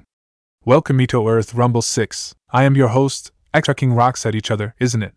She asked, restraining the urge to roll her eyes at the ridiculousness of it all. That's what I paid for, Sokka answered. He, on the other hand, was looking forward to it. Indeed. You may be big, but you ain't bad. The boulder's going to win this in a landslide. Hippo mad. The hippo looking no worse for wear and with a big rock in his mouth. He proceeded to bite down on the rock, shattering it, and began to chew on the piece that was in his mouth. He spat it out and began to jump up and down. To save himself, he bent a flat piece of rock out of the side of the ring to balance himself. Grabbing hold of the piece, he whipped his body forward and hurled the piece of rock at the hippo. The hippo turned to glare at the boulder, teachers. Then he noticed Aang and Katara giving him a weird look. What? Well, you gave your opinion in calm manner and with an analytical eye, his sister noted. Yeah, it's really not like you, Aang told him. What? Were you expecting me to be on my feet and cheering like a hardcore fan that had lost his mind? He gave a calm and reasoned reply. It wasn't like him. Don't worry, Lee's about to take care of that. He pointed to the spandex-wearing shinobi, who was staring down at the ring intently. Tenten looked at her teammate Geely from his eyes. It's so very, very youthful. Oh, how I wish could be an earthbender, that way I could join this most youthful competition. Would you calm down? You're attracting attention. All were easily beaten by the boulder. Finally, the lights in the cave had dimmed, save the one shining on the Earth Kingdom emblem in the middle of the ring. Now, the moment you've all been waiting for, Xin Fu said to the quiet audience. The boulder versus your champion, the blind bandit. A light shined down upon a girl in a green shirt and pants with a white tunic over them and a studded belt around her waist. She also wore. She can't really be blind. It's just part of her character, right? Katara asked. The girl's eyes were a light green color but were also unfocused, like she was just looking straight ahead. I think she is, and that happened in Omashu when Naruto had beaten Team Kurenai. Sokka, allow me to show you something of earthbending that paragons can use. Think of it as a lesson. Naruto took a strip of cloth from his pocket and tied it around his eyes. Now then, let's begin. I think I know how, the tribesman told them. Before anyone could ask him, the boulder spoke out. The boulder feels conflicted about fighting a young blind girl. Sounds to me like you're scared, boulder, the girl taunted. He scowled slightly. The boulder is over his conflicted feelings and now he's ready to bury you in a rock-avalanche. The girl pointed at him. Whenever you're ready, the pebble. She insulted him and then laughed. Aang's eyes went wide at its sound. He had heard that laugh before. He had heard it back in the swamp. She was the girl in the fancy dress. It's on, the boulder announced. They had a bit of a stare-off, which was redundant when one of them is blind. He made the first move by stepping forward. He brought his right foot down and brought the other foot up. The girl went into her stance and waited. When the boulder began to bring his left foot down, she just simply kicked the ground, sending a line of rocks towards the boulder, but not directly at him. As the boulder brought his foot down, it landed on the rock line which then curved to the left. The result was the boulder doing the splits, which, apparently, he couldn't do. Ugh, cried out the boulder in pain. The girl quickly followed up with a hand-chopping motion, causing 3 rock columns to jut out of the ring behind the boulder, hitting him hard and sending him out of the ring. Your winner and still the champion, the blind bandit, announced Xian Fu. The girl smiled and raised a fist as the crowd cheered. How did she do that? Katara asked. She had never seen anything like that before. She did the same thing Naruto did at Omashu, Sokka told her. Granted, the blonde had done with boots on, but it was still the same thing. Aang nodded in agreement. She waited, and listened, he said with a smile. Xian Fu leapt back into the ring. To make things a little more interesting, I'm offering up this sack of gold pieces to anyone who can defeat the blind bandit. The entire cave was dead silent. What? No one dares to face her? Xian Fu demanded. He wasn't surprised. No one really wanted to fight her. She was the champion after all. I will! Voice ranged out. Xian Fu turned to where the voice was coming from and saw Aang coming up the steps and into the ring. He didn't say anything. He just leapt to his ledge. The girl looked in Aang's general direction. Do people really want to see 2 little girls fighting out here? She taunted. The audience responded to her taunt with an "oh" sound. I don't really want to fight you. I want to talk to you, Aang told her. He took a step forward and she smirked. She bent the ground beneath Aang to form into a column that jutted out of the ground. Aang leapt off the column and landed off to the side. Someone's a little light on his feet, the girl stated as she swerved to his general direction. What's your fighting name, the fancy dancer? Aang just grinned in response. The girl took advantage of that and tried to throw Aang off by shooting up the ground from underneath him. Aang just leapt forward off the rock. The girl had a small look of confusion on her face. Where'd you go? She said to herself. Aang landed a good distance behind her. Please wait, he begged of her. There you are. She turned around, bent a chunk of rock out of the ground, and hurled it at Aang. He responded by bending the air into 2 streams, one deflecting the rock and the other sending her out of the ring. That move shocked everyone in the arena. While the crowd was cheering, Aang went after the girl who was leaving the arena. Please listen, he pleaded. I need an earthbending teacher, and I think it's supposed to be you. The girl continued to walk away. Whoever you are, just leave me alone. She opened a hole in the wall, walked through it, and closed it just before Aang reached her. As the group got the winnings and Sokka took the belt, he remained downcast. He might have won the fight, but he might have just lost his teacher. And he didn't even know who she actually was. Location: Yudao. It was 6 in the morning and Azula was feeling irritated. She didn't know why she felt irritated. She was a princess and a princess never gets irritated. Why am I so frustrated? She asked out loud as she paced around the room she was given. Hearing footsteps, she turned to look at the door and saw her 2 friends there. Do you really want that answered? Mai asked as she leaned against the door frame. Ty Lee stood just outside against the wall. What is it? She asked, deciding to change the subject. She wanted a distraction. Mai shrugged. She wanted to ask you something. She pointed to Ty Lee, who bounced forward. You want to go see Naruto train the soldiers? She asked with a grin. I think they're done with the warm-ups and the run. She wiggled her eyebrows suggestively. She wanted to see Naruto train, torture the soldiers, that much was true. But she also wanted to see if they would get sweaty and take off articles of clothing. Azula looked at her for a minute. Fine, she finally answered. She wanted a distraction, now she had one. Ty Lee's grin got even bigger. She grabbed both Azula's and Mai's hands and charged off. The training grounds were in a small valley that was next to Yudao. It had once been a part of the city itself but had been destroyed by a fire more than 100 years ago. That day was always remembered as a tragedy for Yudao, for the number of lives lost in the fire. If one knew where to look, they could find scars of that fire's destruction. It was circular in shape, having practice fields for both weapons training and fire bending. It had 2 entrances, one led back to Yudao and the other led into a trail that split into 2 separate directions. However, if someone went in one direction, they would eventually come out through the other one. It was used for exercise runs and for punishment. If a soldier were punished, they had run several laps on the trail under a time limit. If you knew where to look, just near the entrance to Yudao was a path that led up to a ledge that encircled the training grounds. How did you find this? Azula asked as they made their way to the top of the ledge. Somebody told me, Ty Lee replied. They crept to an edge that had a natural barrier. If they knelt, no one would notice that they were there. Why am I even here?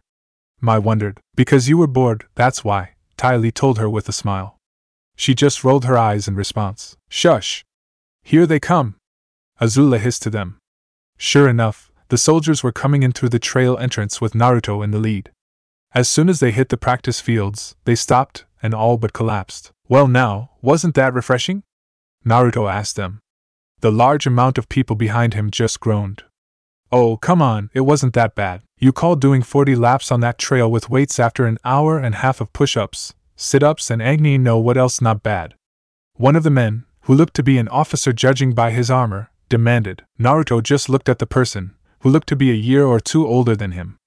You're green, aren't you? He asked. His question confused the officer. He's fresh out of the military academy, Lord Naruto. This is his first posting, one of the foot soldiers replied. Ah. Well, that says a lot. He looked at the officer. What's your name, boy? The officer was enraged. My proper rank is lieutenant, and you address me as such. I asked you for your name, not your rank, Naruto told him, keeping his voice calm and leveled. What's your name? My name, you damn peasant, is something you will never hear, the officer said with a sneer. The rest of the soldiers there, including the older officers, now knew that he was screwed. Naruto did not even look outraged at being told off. I'm a damn peasant, am I?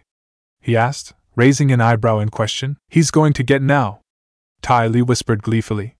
It seemed like all but the young officers, who apparently shared the same belief about Naruto. Yes, you are a peasant who does not know how to talk to his elders or betters. I don't know why the foot soldiers think you're a lord, but they are obviously mistaken. Once I'm done with you, I'll fix that attitude, he promised as he cracked his knuckles in anticipation. You're in for a bruising, you little shit. Done with me? Are you going to challenge me to an Agni Kai? The fire paragon kept his voice mild as he spoke. The lieutenant scoffed. I know all about you, punk. You think you're some hotshot because you managed to beat the princess in Agni Kai when you're not even a firebender. Well, I have news for you. I could beat you easily. Oh? You think you can beat me when the princess of the Fire Nation couldn't? She's a woman, so her firebending is pathetic. I could beat you without even breaking a sweat. At this point in the conversation, unbeknownst to them, both Mai and Ty Lee had to restrain Azula. Let him go. I'm going to kill him, she demanded. No mocked her firebending and anyone who did would pay. If you do that, Naruto will know we're here and we don't want that, remember? Ty Lee reminded her as she held her back. I don't care. That fool will burn. Relax, Azula. Naruto will take care of it, Mai told her. She calmed down at those words. He better, she said as she stopped struggling to get free. So, you think that you can defeat the one person who was able to beat your own princess, who is a well-known firebending prodigy, and will be able to do that easily? Naruto asked, still not acting like he was insulted. Indulge me, I'm interested. The lieutenant smirked as he laughed in amusement. I already told you, it would be easy. In fact, I'm surprised that you were able to get that job with all those deaths on your hands. Everything went silent as everyone looked at him. What? No comeback? Yeah, I know about all those deaths, I read the records. I'm surprised you're still in the military with all the men you lost. Not that it matters, he said with a careless shrug. They were nothing more than trash and they would have never amounted to anything more than trash. just like you. The general thought among the soldiers and older officers was he's fucked. The younger officers agreed with him on some points, but not all of them. Naruto just smiled. But to those who knew the blonde, that smile was the one he gave when someone had gone too far and was about to be humiliated. Without warning, he buried his fist in the lieutenant's stomach, making him double over with a sound of agony. Not wasting any movements or moment, Naruto withdrew his fist and then slugged him across the face. As the lieutenant lay face down on the ground, moaning in pain, he felt a swift kick to the ribs, feeling them crack, and then a foot pressing down on his back. Most of his comrades kept flinching every time Naruto delivered a blow on the offending lieutenant, with one of the subordinates whimpering in fear. "I can take any insult you can throw at me. I've heard them all before," he heard the blonde say as he stood over him. "However, if there is one thing I will not tolerate, it's someone who disrespects the fallen soldiers who died under my command. They were worth much more than you on any day. You do that again, this will feel I had hardly touched you." He pressed his foot down on the offending lieutenant's stomach. "Got it?" The lieutenant didn't say anything, as he had passed out. "Does anyone else want to insult the dead?" Naruto asked everyone standing there. They all shook their heads in the negative. "Good. Get him to the infirmary," he ordered, pointing at the body. It was quickly done. After that, the girls just watched as Naruto split them into 2 teams and fight each other, seeing how well their coordination and teamwork was. 15 minutes later, Naruto started to instruct the non-benders in tactics and formation, with the pikemen undergoing several drills, and the archers practicing in the archery range. "He seems to be doing fine. Can we go now?" Mai asked after watching 15 minutes of the fight. She was getting more and more bored by the second. "Yes," Azula said as she watched one soldier get knocked out. They made their way quietly down the ledge. Tai Li was disappointed that Naruto chose to spend the rest of the morning with the soldiers. They headed back down to the entrance to Yudao. As they came down, they saw someone else heading back to Yudao. "Who's that?" Tai Li asked. The person turned around, noticed them, and began to run. Azula reacted quickly by leaping at the person, making the both of them fall to the ground. "Who are you?" she demanded as she struggled to hold the person in place. "Get off of me!" the person demanded before bending a chunk of rock from the ground and throwing it at Azula.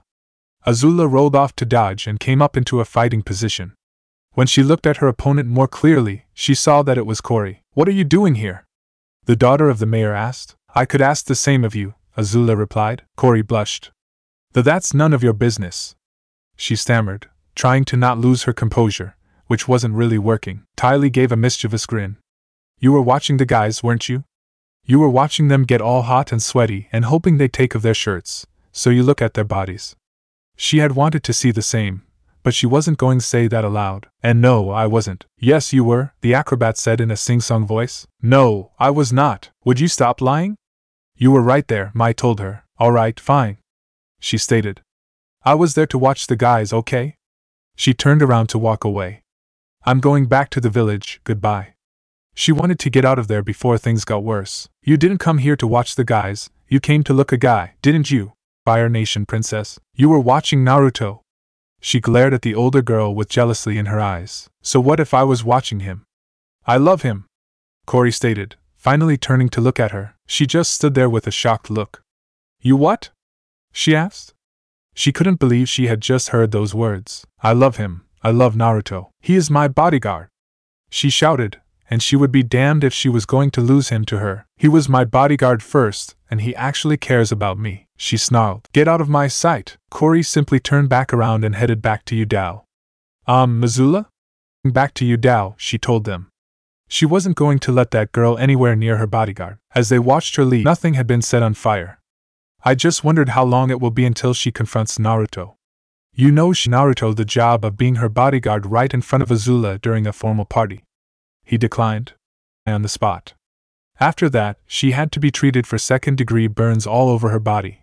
It would have been third degree, had Naruto not stopped Azula and told her to calm down. "Do you think Naruto knows?" the acrobat asked. Mai looked at her friend. "Knows what?" "About Kori." Mai began to walk back to Yudao. She wanted to make Azula didn't set anything on fire. If he doesn't already know, he'll find out soon. Tai Li followed her. If they had stayed a little longer, they would have heard someone sneezing and a chorus of Voice Academy. "I gotta admit, now I'm really glad I bought this bag," Sokka told them as they walked. "Yash! Lee is most correct, Guy announced stated. That is a big relief, Katara deadpanned. And then disappears, the first boy said. Let me handle this, Katara told the downcast Aang. She went up to the second boy. You're not telling us everything. And no, I swear it's true. No one where she go, Neji thought to himself. If it had been any other time, he might have let himself smirk. Yeah, but they don't have a daughter, the second boy chimed in. Flying boar is good enough for me. Let's check it out, Aang told them before heading out of the academy. Yeah, you'd better leave, the first boy whispered. Hey!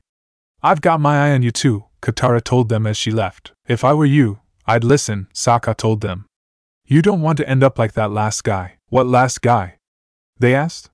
Sokka had already left. Location, Beifong Estates. They crouched down on a small ridge just outside the main gate. Above the gate was the family symbol. That's the flying boar from my vision, come on, Aang told them before they crawled away from the ridge. He's excited.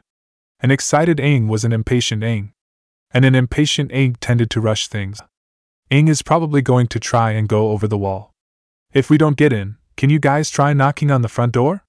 The tribesman asked. Team Guy just looked at him.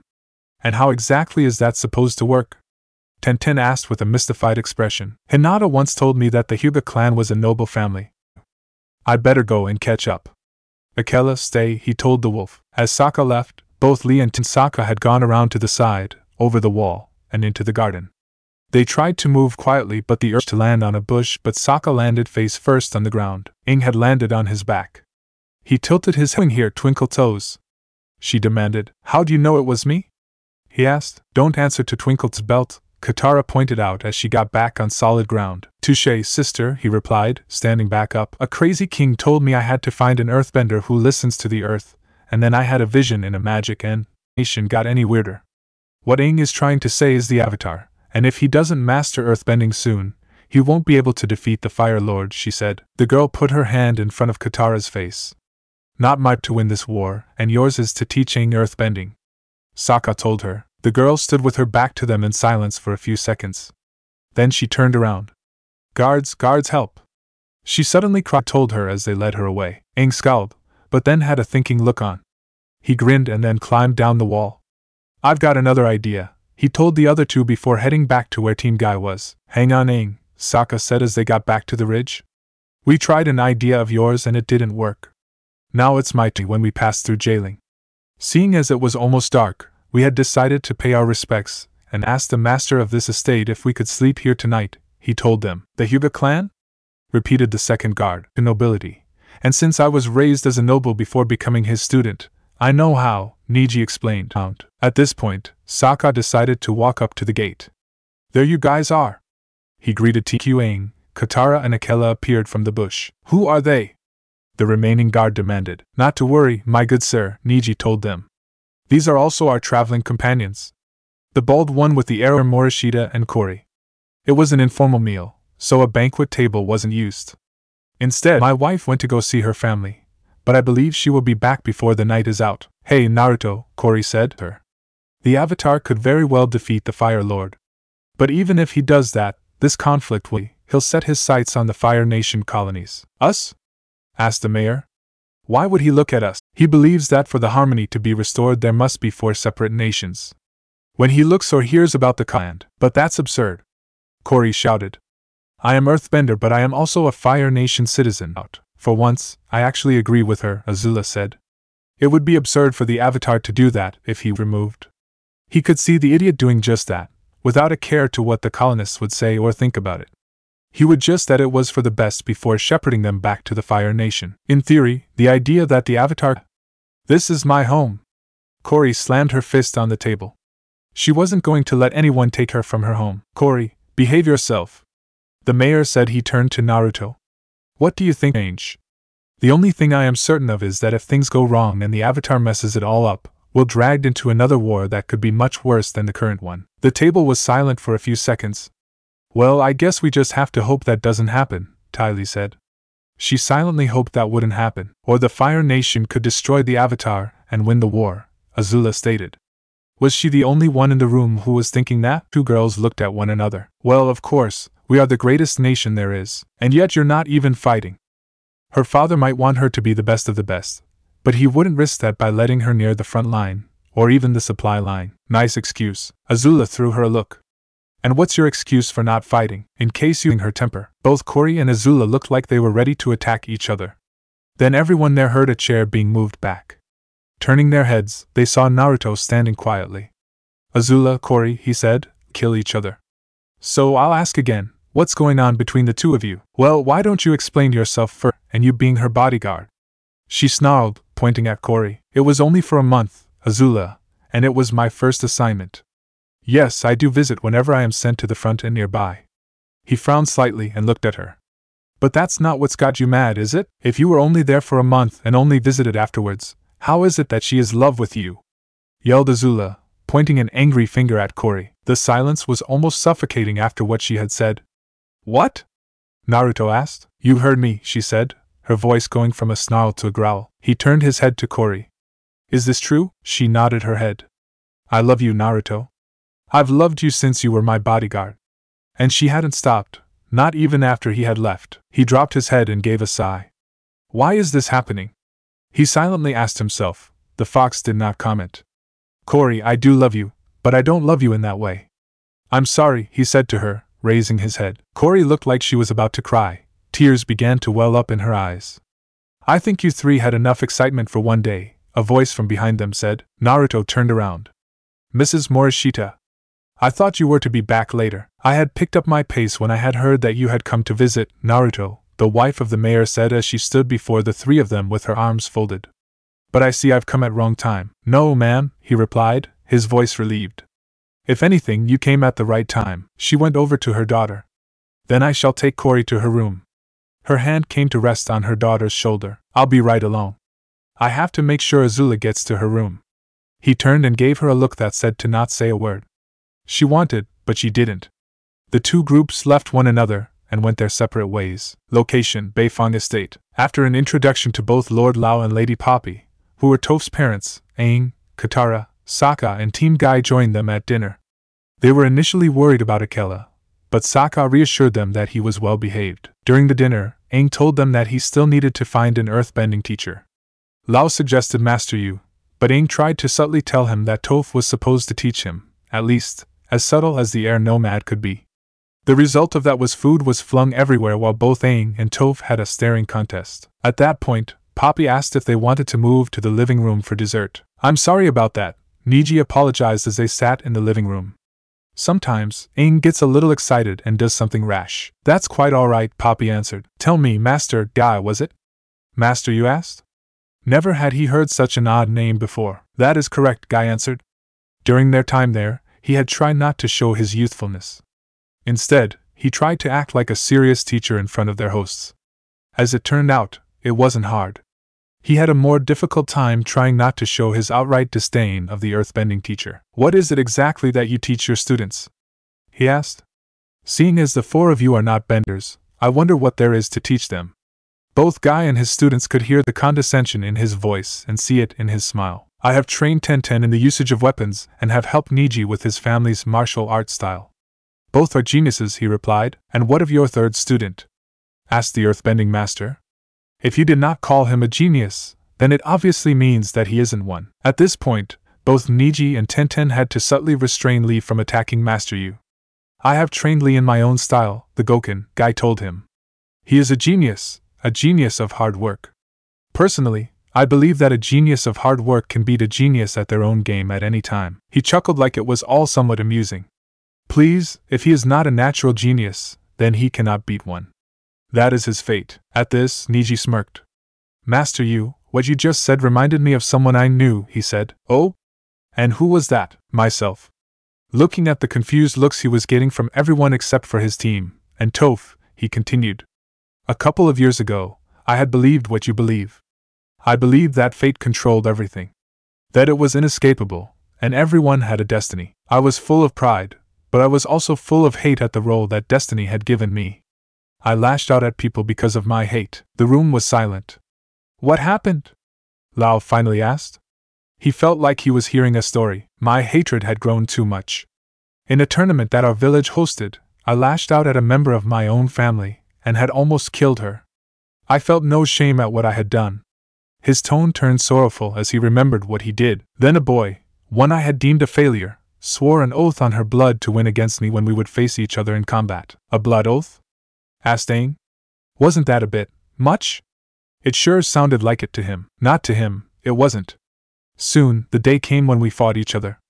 I struck him down again and again, trying to tell him that fate and destiny couldn't be broken. But no matter how many times he fell, he would always get back on his feet and continue to fight back. Finally, I asked him why he kept trying to defy his destiny to lose at my hands. What did he say? Sokka asked. He said because people called me a failure. I'll prove them wrong. It was at that point that he defeated me. After the match was over and I couldn't move, he came over to where I lay on the ground. He said that if a failure like himself could successfully change his destiny, what could be a so-called genius would be able to do. After that, I had renounced my belief in fate and destiny. What happened to the boy? Poppy asked. Niji shared a look of sorrow with his team. A few months later, he left the village behind with no explanation and no intention to return. One of the reasons we are on this journey is so that we can find him and ask him why he left. We hope to see him and convince him to come back with us. What was his name? Toph asked from where she sat. She was curious about the person she had just been told about. Naruto Uzumaki. The answer made Aang, Katara and Sokka share a look. One of their enemies, quite possible the most dangerous one, had that kind of effect on Niji? It was hard to believe. As interesting as that story is, Master, you said. What exactly is your point? Fate does not control you. If Lee is a genius of hard work, then he is a genius of hard work. There's not a doubt in my mind that if he could, he would be able to beat me. As Master, you took this all in. Sokka turned to look at Lao. Excuse me, I have a question, he said. When we walked in here, we passed a small room that had an urn on a pedestal. Is it important? When he had glanced at the urn in passing, he had gotten a weird feeling, like he should know what was in it. Lao nodded in realization. That room is a shrine, and the urn holds the ashes of the first Beifong, he answered. Why do you wish to know? I was just curious, that's all, the tribesman replied. He reached out to have some more tea.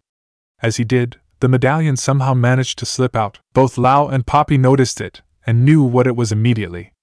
You are a paragon? Toph's father asked him. Sokka looked down at his medallion. Yes. Do you have something against them? He remembered what Fong has said and wondered what could have happened to earn that kind of response. Not at all, we greatly respect the paragons, Poppy told him, bowing her head in respect to him. Tell us, what do you know about the history of the paragons? Nothing, really, he answered. That was something he hoped to correct. Was the first Beifong a paragon? No, not just that, Lao said. According to the family history, our ancestor was the first paragon of the Earth Kingdom. Both Aang's and Sokka's eyes went wide at those words. So, your ancestor was there at the beginning, the paragon of the water tribes said, almost to himself. Lao simply nodded. Do you know why the paragons were created?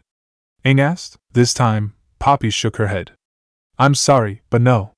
Although the history of the paragons is as long as the history of the Avatar, the facts about why they were created have been lost. The silence in the room was almost deafening. Perhaps it's time we all went to sleep, she suggested.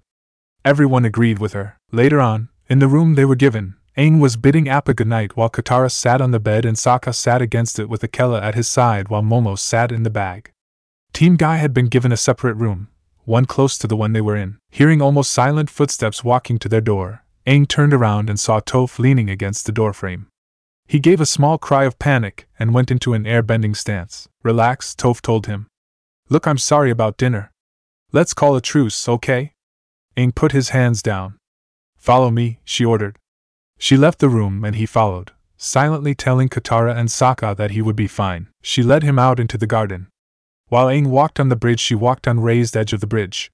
Even though I was born blind, I never had a problem seeing, she explained. She jumped down to the ground. I see with earthbending, it's kinda like seeing with my feet. I feel the vibrations in the earth, and I can see where everything is, you, that tree, even those ants. Aang looked around for the ants that were mentioned until he finally saw them. That's amazing, he told her. My parents don't understand. They've always treated me like I was helpless, she said as they walked near the wall. Is that why you became the blind bandit? It was beginning to make sense to him. Yeah, she answered. Then why stay here where you're not happy? They're my parents. Where else am I supposed to go? She couldn't think of any place else but here. You could come with us, he offered outright. She got to be free of her parents, and he got an earthbending teacher. Yeah, you guys get to go wherever you want. No one telling you what to do, that's the life, it's just not my life. She then turned to her right, then knelt and placed a hand to the earth. We're being ambushed, she exclaimed before grabbing Aang by the hand and running off. As they ran, a dirt trail appeared behind them. It quickly caught up and then cut them off. Popping out of the tunnel that caused the trail was someone Toph knew, the Gopher from Earth Rumble 6. Before they could fight back, the two were trapped in cages, specifically metal cages. As Aang looked out through the bars, Toph was a little short to do that. He saw people he did not expect.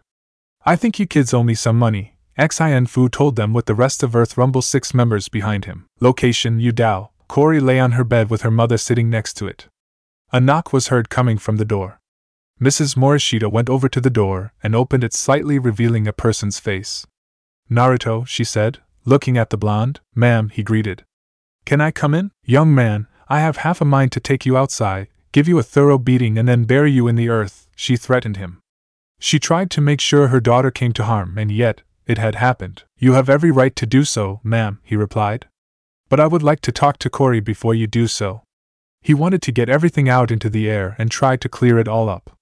To do that, he needed to talk to her. You broke her heart, she told him, quiet anger filling her voice. And now I want to explain myself. She deserves that. Mrs. Morishita was silent for a few minutes. Yes, she does, she agreed before quietly opening the door. Thank you, ma'am, he told her as he walked in. Can you do me a favor and go talk to Azula, the princess? She asked as she narrowed her eyes. Why? She's gone too long without a lecture from a mother figure. To anyone else, it would have sounded odd and cryptic. But she understood what he meant. Very well, I will go talk to her. She went past him and out the door, closing it behind him. Once he knew that she had left, he turned to the bed. Corey? He called out. What do you want? Was the response he got. I wanted to talk to you. I don't want to talk to you. She sounded upset and stubborn. But he wasn't going to let that stop him. They needed this. Tough, I'm going to talk and you're going to listen, he replied with a firm voice. Why should I? She demanded as she took her face away from her pillow. He could see the tear stains on it, and on her face. You need to hear what I have to say.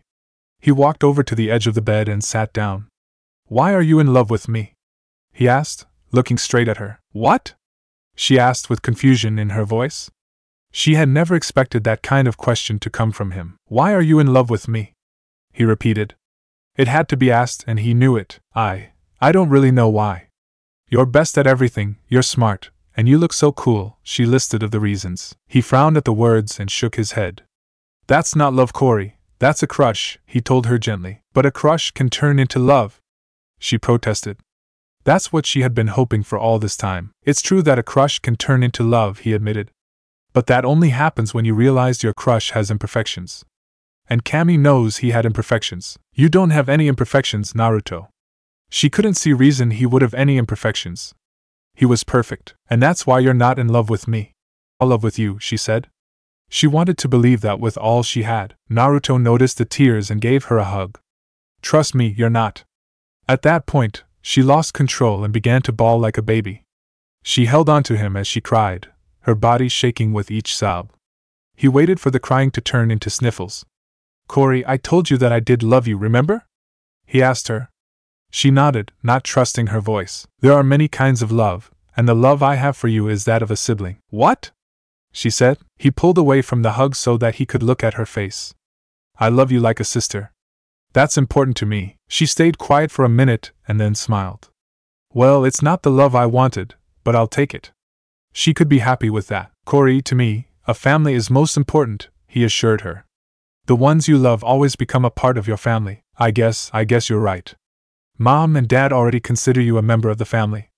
They had done that back when he had been posted in Yudao. He smiled. You see? That's it right there. Just do me a favor, Corey. She grew curious. What? Find someone who you'll be able to fall in love for what they are and not what they can do.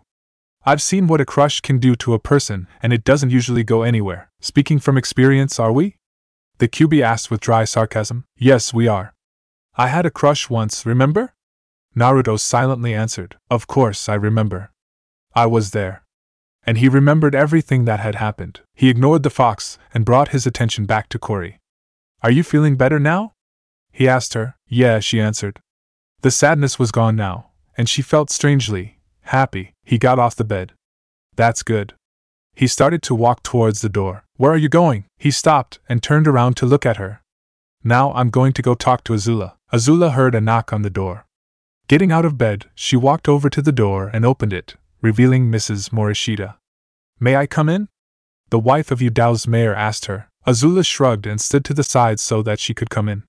What do you want? She asked. Mrs. Morishita turned around to face her. What is it exactly that you have against my daughter?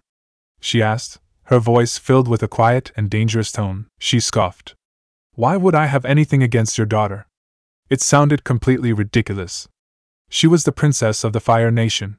She does not become jealous of anyone. Maybe it's because she had something that you thought was yours and yours alone. Or maybe because she has something you don't. What could she have that I don't? I'm a princess, I have everything. Really? Asked Mrs. Morishita. Then where is your mother? Azula stiffened. Excuse me? She was certain she had heard what the mayor's wife had said. But she also didn't want to think she heard what she heard. You say you have everything. Where is your mother? She asked again. Why do you care? The princess growled. It wasn't her business. It wasn't anyone's business to pry into such matters. Not from her. Not from anyone. They had not right to speak of it. If your mother let you turn out like this, she wasn't a very good mother, Mrs. Morishita stated with a severe frown on her face and strong disapproval in her voice. I said shut up. Azula yelled. What does it matter to you anyway? You're not my mother. Besides, she never cared about me. Zuko was her favorite. Zuko had always been her favorite. She never really cared about her. Not when she wanted it, to hear her say that she was loved. Nevertheless, she was your mother, and she did care about you, Mrs. Morishita told her.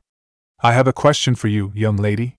If your mother saw how you acted today, what do you think she would say to you? She left Azula alone in her room, not waiting for an answer. While she just stood there, absorbing what she was told, Naruto appeared at the door. I take it Mrs. Morishita already talked to you? He asked as he walked in. Azula turned to face her bodyguard. Where were you? She demanded with anger in her voice. I went to talk to Cory. She gave an annoyed huff. Whatever. She turned her back to him and looked out the nearby window, or at least, pretended to. What's wrong, Azula? He asked her. They had to get this all out. And the only they would be able to do that was if they talked. She stood there silently for a few minutes, still pretending to look out the window. Finally, she turned back to face him. Why do you care so much about Cory? She asked him. She wanted to know why he did. Naruto had a mystified look on his face, like he was confused by her question, but decided to answer anyway. I was the first one to treat her like a normal person. She was visibly confused, so he continued. When I was first assigned here, everyone knew her as the mayor's daughter, not as Cory. She hated that, and so she kept constantly getting in trouble. The problem was that nobody would punish her for what she did. That sounded remarkably similar to what she had been like 3 years ago. So, what did you do? She asked. He smiled. The first time she got into trouble when I was her bodyguard, I made her do 20 laps on the trail and she had to do it in 10 minutes. Every time she got into trouble, hard training was her punishment. She hated me for that. She had threatened to murder me almost every time she did laps. In response, I just told that she had to start over. Her parents let you do this? Azula asked. She was surprised, but she also knew that Naruto could be a hard taskmaster. He hadn't treated her any differently than the soldiers at the training field when he had been teaching her, which would have probably made her father very angry if he had been told. They told me that so long as I didn't kill her, I was fine, he answered. And so, every time she turned her frustration and anger at me, I trained her to the ground. That's all you did? You trained her? She almost found it hard for her to believe the mayor's daughter would fall in love with him just because of that. Why do you think she tried to attack me? She's been trying to beat me ever since I trained her. It's her way of trying to prove that my training worked. Of course, he thought that she didn't need to do that. But who was he to argue? Azula just stood there, reflecting on what he said. She then walked through the door and out into the corridor. She walked right past Ty Lee and Mai. Azula, where are you going? Naruto called out to her. To Cory's room, she called back. What for? Asked Ty Lee. I'm going to talk to her. As they watched her go down the corridor, Mai turned to the others. So, who's getting the fire flakes? She asked him. There was probably a fight waiting to happen and they should try to get good seats. That's not funny, Mai, Naruto told her, disapproval in his voice. "Do you see me laughing?" she asked back in deadpan. Corey heard the knock on her door, making her look at it. "Who is it?" she called out. "It's Azula," the voice of the Fire Nation princess said through the wood. "May I come in?" "As you wish," she answered. Who was she to deny the princess of her country? Azula opened the door and walked into the room, stopping about a foot before the bed. "What do you need?" Corey asked her. "I wanted to apologize," she said. She was almost embarrassed to say the words, but she had, and they were already out there. Corey looked at her. "I'm sorry?" The daughter of the mayor had not been expecting that kind of answer. "I want to apologize for my behavior to you," she explained. As she spoke, she found the words were becoming easy to say, somewhat. "Why?" Azula stood silent for a minute. "I was jealous of you. I had thought that Naruto was only my bodyguard. Then you appeared and practically tell me that he was yours as well. I was jealous and I took it out on you." She bowed her head. "I'm sorry, it's okay. I know what you're talking about." Corey smiled. "Naruto does that to you, doesn't he?" Azula chuckled at that. "Yes, he does." She gave Corey a long look. "By the way, you can never tell anyone about me apologizing. If people found out, my reputation would be ruined." "Yes, ma'am." She gave a mock salute, making the both of them laugh. "You know, now that I think about it, it was Naruto's fault for making us act like that," Azula said after they stopped laughing. Corey thought about it. "Yeah, you're right." The princess of the Fire Nation smirked. "Want to get back at him for it?" The daughter of Yudao's mayor smirked in return. "I already have an idea." Location: Beifong Estate. Sokka stood in front of two very shallow craters in the ground with Katara and Team Guy nearby as well Lao, Poppy and Master nearby. Reaching down, he pulled out a dagger out of the ground. Attached to the dagger was a message. "Whoever took Aang and Toph left this," he said as he held it out to Katara. She took the message of the weapon. "If you want to see your daughter again, bring 500 gold pieces to the arena," she read aloud. "It's signed Xian Fu and the boulder." He looked at the message. "You know, the boulder has got a nice autograph," he commented before noticing the looks Katara and Team Guy were giving him. "Hey, I am just saying." "Master Yu," Lao began. "I need you to help me get my daughter back." "We're going with you," Katara told him. "We are indeed," Guy said. Poopy knelt in front of the craters. "Per Toph, she must be so scared," she said. Location: Earth Rumble Arena. "You think you're so tough. Why don't you come up here so I can smack that grin off your face?" Toph told Xian Fu. Both she and Aang were still in the cages but were now held in the air by chains over the ring. "I'm not smiling," Xian Fu replied. Instead, he was frowning. "Toph!" cried out a voice. Xian Fu turned around and saw Lao, Master Yu, Katara, Sokka, Akela and Team Guy standing on the other side of the ring. "Here's your money," Sokka announced, holding up a sack of money. "Now let them go." He dropped the bag and Master Yu bent it across the floor to Xian Fu's feet. He picked up the bag and checked the contents. Once he was satisfied, he gave a signal and Toph's cage was lowered. The boulder, who had standing close to Xian Fu, opened the bottom and Toph came out. She ran over to her father, and they began to leave with Master Yu behind them. "What about Aang?"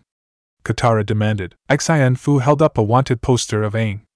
"I think the Fire Nation will pay a hefty price for the Avatar," he told them. "Now, get out of my ring!" Akela gave an angry snarl and charged at Xian Fu. Before he could even get close, the boulder stepped up and bent the ring to jut out a column beneath Akela, sending him up into the air with a yelp. "Akela!" cried Sokka. The boulder then bent a big chunk of rock out of the ring and threw it at the airborne wolf. It hit him, sending him crashing to the floor and frontally checked Akela. Thankfully, the injuries were not serious. Once he knew that, Sokka turned and glared at Xian Fu and the boulder. "You son of a half-grown!" He reached for his boomerang, but the other members of Earth Rumble 6 appeared, severely outnumbering him. "The boulder dares you to finish that comment," the boulder taunted him. Both Katara and Sokka stared at the group. Even with Team Guy beside them, they turned and left the ring with Akela behind them, padding gingerly, as he didn't want to hurt himself anymore. They managed to reach the other group in the tunnel. "Toph, there's too many of them. We need an earthbender, we need you," Katara told her, pleading with her, but Lao wasn't having any of it. "My daughter is blind," he told them with anger in his voice. "She is blind and tiny and helpless and fragile. She cannot help you." At this point, Toph had had enough. She jerked her hand free of her father's grip. "Yes, I can." She began to walk back over to Katara and Sokka. "Lord Lao," Guy spoke. Aang was being held by the hippo. As they approached the staircase, a wall of earth sprang up in front of them. They all turned their heads to see Toph on the other side of the ring with Sokka and Katara behind her. Team Guy had decided again. The boulder takes issue with that comment, the boulder responded. The hippo tossed Aang's cage away and they all charged forward. Both Sokka and Katara moved forward to fight but were stopped by Toph. Wait!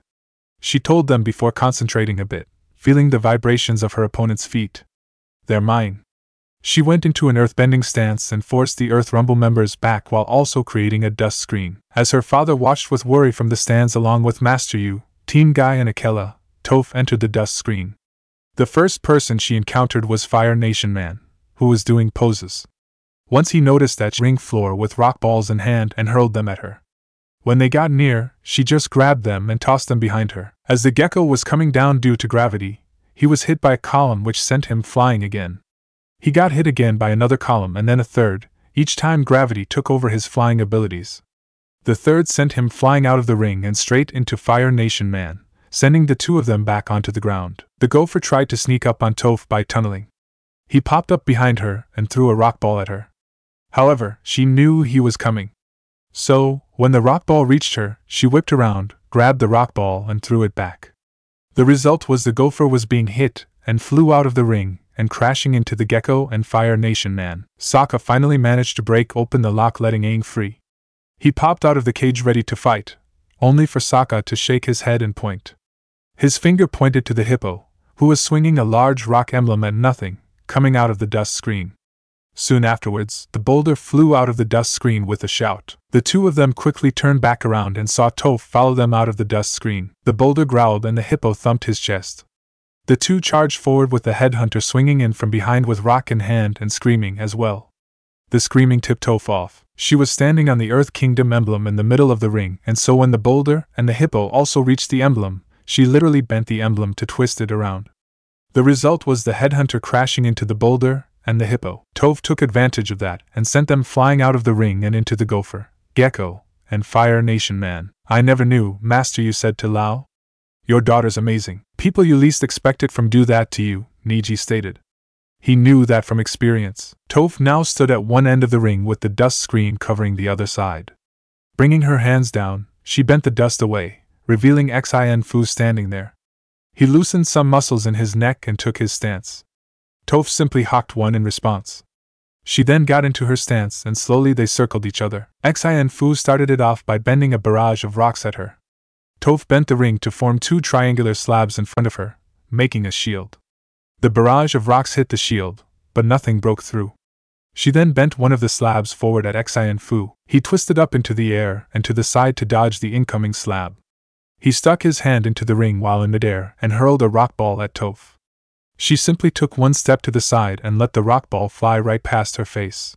She retaliated and sent Xin Fu out of the ring and landed squarely between Lao and Master Yu. She's the greatest earthbender I've ever seen, Master Yu told her father as Aang and the others gathered around Toph. Location: Beifong Estate. Toph stood in front of her parents while the others sat behind her. Dad, she began. I know it's probably hard for you to see me this way. But the obedient, helpless little blind girl that you think I am just isn't me. I love fighting. I love being an earthbender, and I'm really, really good at it. I know I've kept my life secret from you, but you were keeping me secret from the whole world. You were doing it to protect me, but I'm 12 years old, and I've never had a real friend. So, now that you see who I really am, I hope it doesn't change the way you feel about me. Of course it doesn't change the way I feel about you, Toph, he told her. It's made me realize something. It has? She asked, her hopes rising. Yes, I've let you have far too much freedom. From now on you will be cared for and guarded 24 hours a day, he told her, his wife nodding in agreement. But Dad, protested Toph. We are doing this for your own good, Toph, Poppy told her, stopping her from making any more arguments. Please escort the Avatar and his friends out, her father commanded. They are no longer welcome here. As the group was being led away, Aang looked back. I'm sorry, Toph, he told her. I'm sorry too, she replied. Goodbye, Aang. Guy also looked back. Lord Lao, you never answered my question. Lao didn't say anything and looked away. This is most unyouthful of you, he accused her father, as they were led away. No one noticed the tears coming from Toph's eyes. Aang stood on the edge of a cliff overlooking the Beifong estates. Don't worry, Katara told him, trying to be reassuring. We'll find you a teacher. There are plenty of amazing earthbenders out there, not like her, he said in reply. They climbed aboard Appa where Sokka, Momo, Akela, and Team Guy already were. They were about to take off when Aang heard something behind them. Turning around, he saw Toph in her causal gear running up to them, a traveling pack slung across her back. Toph, HH said in joy. What are you doing here? My dad changed his mind, she told them as she stopped beside Appa. He said I was free to travel the world. While Sokka and Katara shared a look of confusion, Team Guy did not believe a word she said. Well, we better get out of here before your dad changes his mind again, Sokka said. Good idea, she replied. You're gonna be a great teacher, Toph, Aang told her. He had no doubt about it. Speaking of which, I want to show you something. Okay. He hopped off Appa, but just as he landed on the ground, Toph sent him into a tree via an earth column she bent out of the ground. Now we're even, she told him. I'll take the belt back, she said, holding out her hand. Sokka took it off and tossed it down to Toph. Unfortunately, he forgot she was blind, so the belt landed on her head, sending her to the ground. Sorry, he apologized just before Aang fell out of the tree. Soon enough, Appa was flying through the night sky with a new passenger on board. Location Yu Dao. That was a good workout, Naruto said as he came out of the bath adjacent to his room. He had just gotten back from the morning exercises with the military. Clad only in his pants, he headed back to his bed to get the rest of his clothes when he notices the door was knocking. Who is that? He wondered aloud as he walked to the door. He opened it, and was immediately bombarded with high-pitched squeals of its Lord Naruto. He slammed the door shut, locked it, and put his back to it so that they wouldn't get through easily. It's the fangirls, he thought in a panic. Yes, it is, the QB noted, slightly fearful. There were a very few, things in this world that could frighten a Biju. And fangirls, or fanboys, depending on the Jinchuriki, were quite high on that list. How did they find me? He demanded, mostly to himself. I didn't tell anybody about where I was sleeping except for. He went still as the notion went through his head. They didn't. Apparently they did. Those two are so dead when I get my hands on them. He promised. He knew that he might have unintentionally been the source of anger between them, and he knew that he should have expected some kind of payback. But this was going too far. The thumping on the door was getting louder, as were the cries of please let us in, Lord Naruto. And I want your babies. It brought him back to the reality he was currently in. Kit, right now you should probably focus more on getting out alive, the QB told him. The fox had lived long enough and had been sealed into enough people to know the horror of fangirls and fanboys. He was in no hurry to see it again. Naruto looked around the room for an exit, only to find none. Of all the rooms I had to choose, I had to pick the one that didn't have windows. He bemoaned the fact. Then make one. The door won't hold for long. His Biju urged him. The two of them could hear the door starting to crack against the relentless pounding. Quickly making a one-handed Rasengan, the blonde charged to the wall he knew led to a room that had windows. He burst through the wall into the empty room, opened the window, and leapt out just as the fangirls broke through the door. I'm safe, he thought in triumph as he landed on a nearby rooftop. Kit? Don't look down. He, of course, did look down and saw fangirls in the streets. He could tell they were fangirls because of the banners that said, "We love Lord Naruto." Dear Kami! How many are they? He wondered in fear and horror. Before the fox could answer his question, the window he had leapt from was filled with fangirls who looked like they could make the jump. That was when he remembered he was only wearing his pants. Lord Naruto! They cried, getting attention from the streets, which amplified the cry many times over. Suddenly, there were fangirls on the same rooftop as him. Gaki, I just have one word of advice. Run! And so, Naruto did. He ran and the fangirls followed. If one had stayed behind and looked up, they would have seen 4 girls sitting on the edge of the roof of the mayor's house, eating fire flakes and happily watching the Choas. Azula, Mai Tai Li, and Kori were sitting down at the table and were about to enjoy a light lunch. It had been about 5 hours since the fangirls had been set on Naruto. Since they didn't hear the fangirls celebrating in the streets, they had assumed that the blonde was able to get away. As they were about to start eating, the door to the dining room opened, and in came a fully clothed Naruto. That was not fun, he declared as he closed the door behind him and walked to the table. That was pure torture, wrapped in a blanket of insanity. What's the matter, Naruto? Didn't you enjoy your run? Azula asked, making the girls burst into giggling. Let's cut to the chase, shall we? He told them. Kori, Azula, I know it was the two of you who did this. As a prankster, I commend you. But I must also prank you back. He turned to Azula. And since you gave me no warning, I shall do the same to you. Since I lost the Fandrels 2 hours ago, I went to see some people.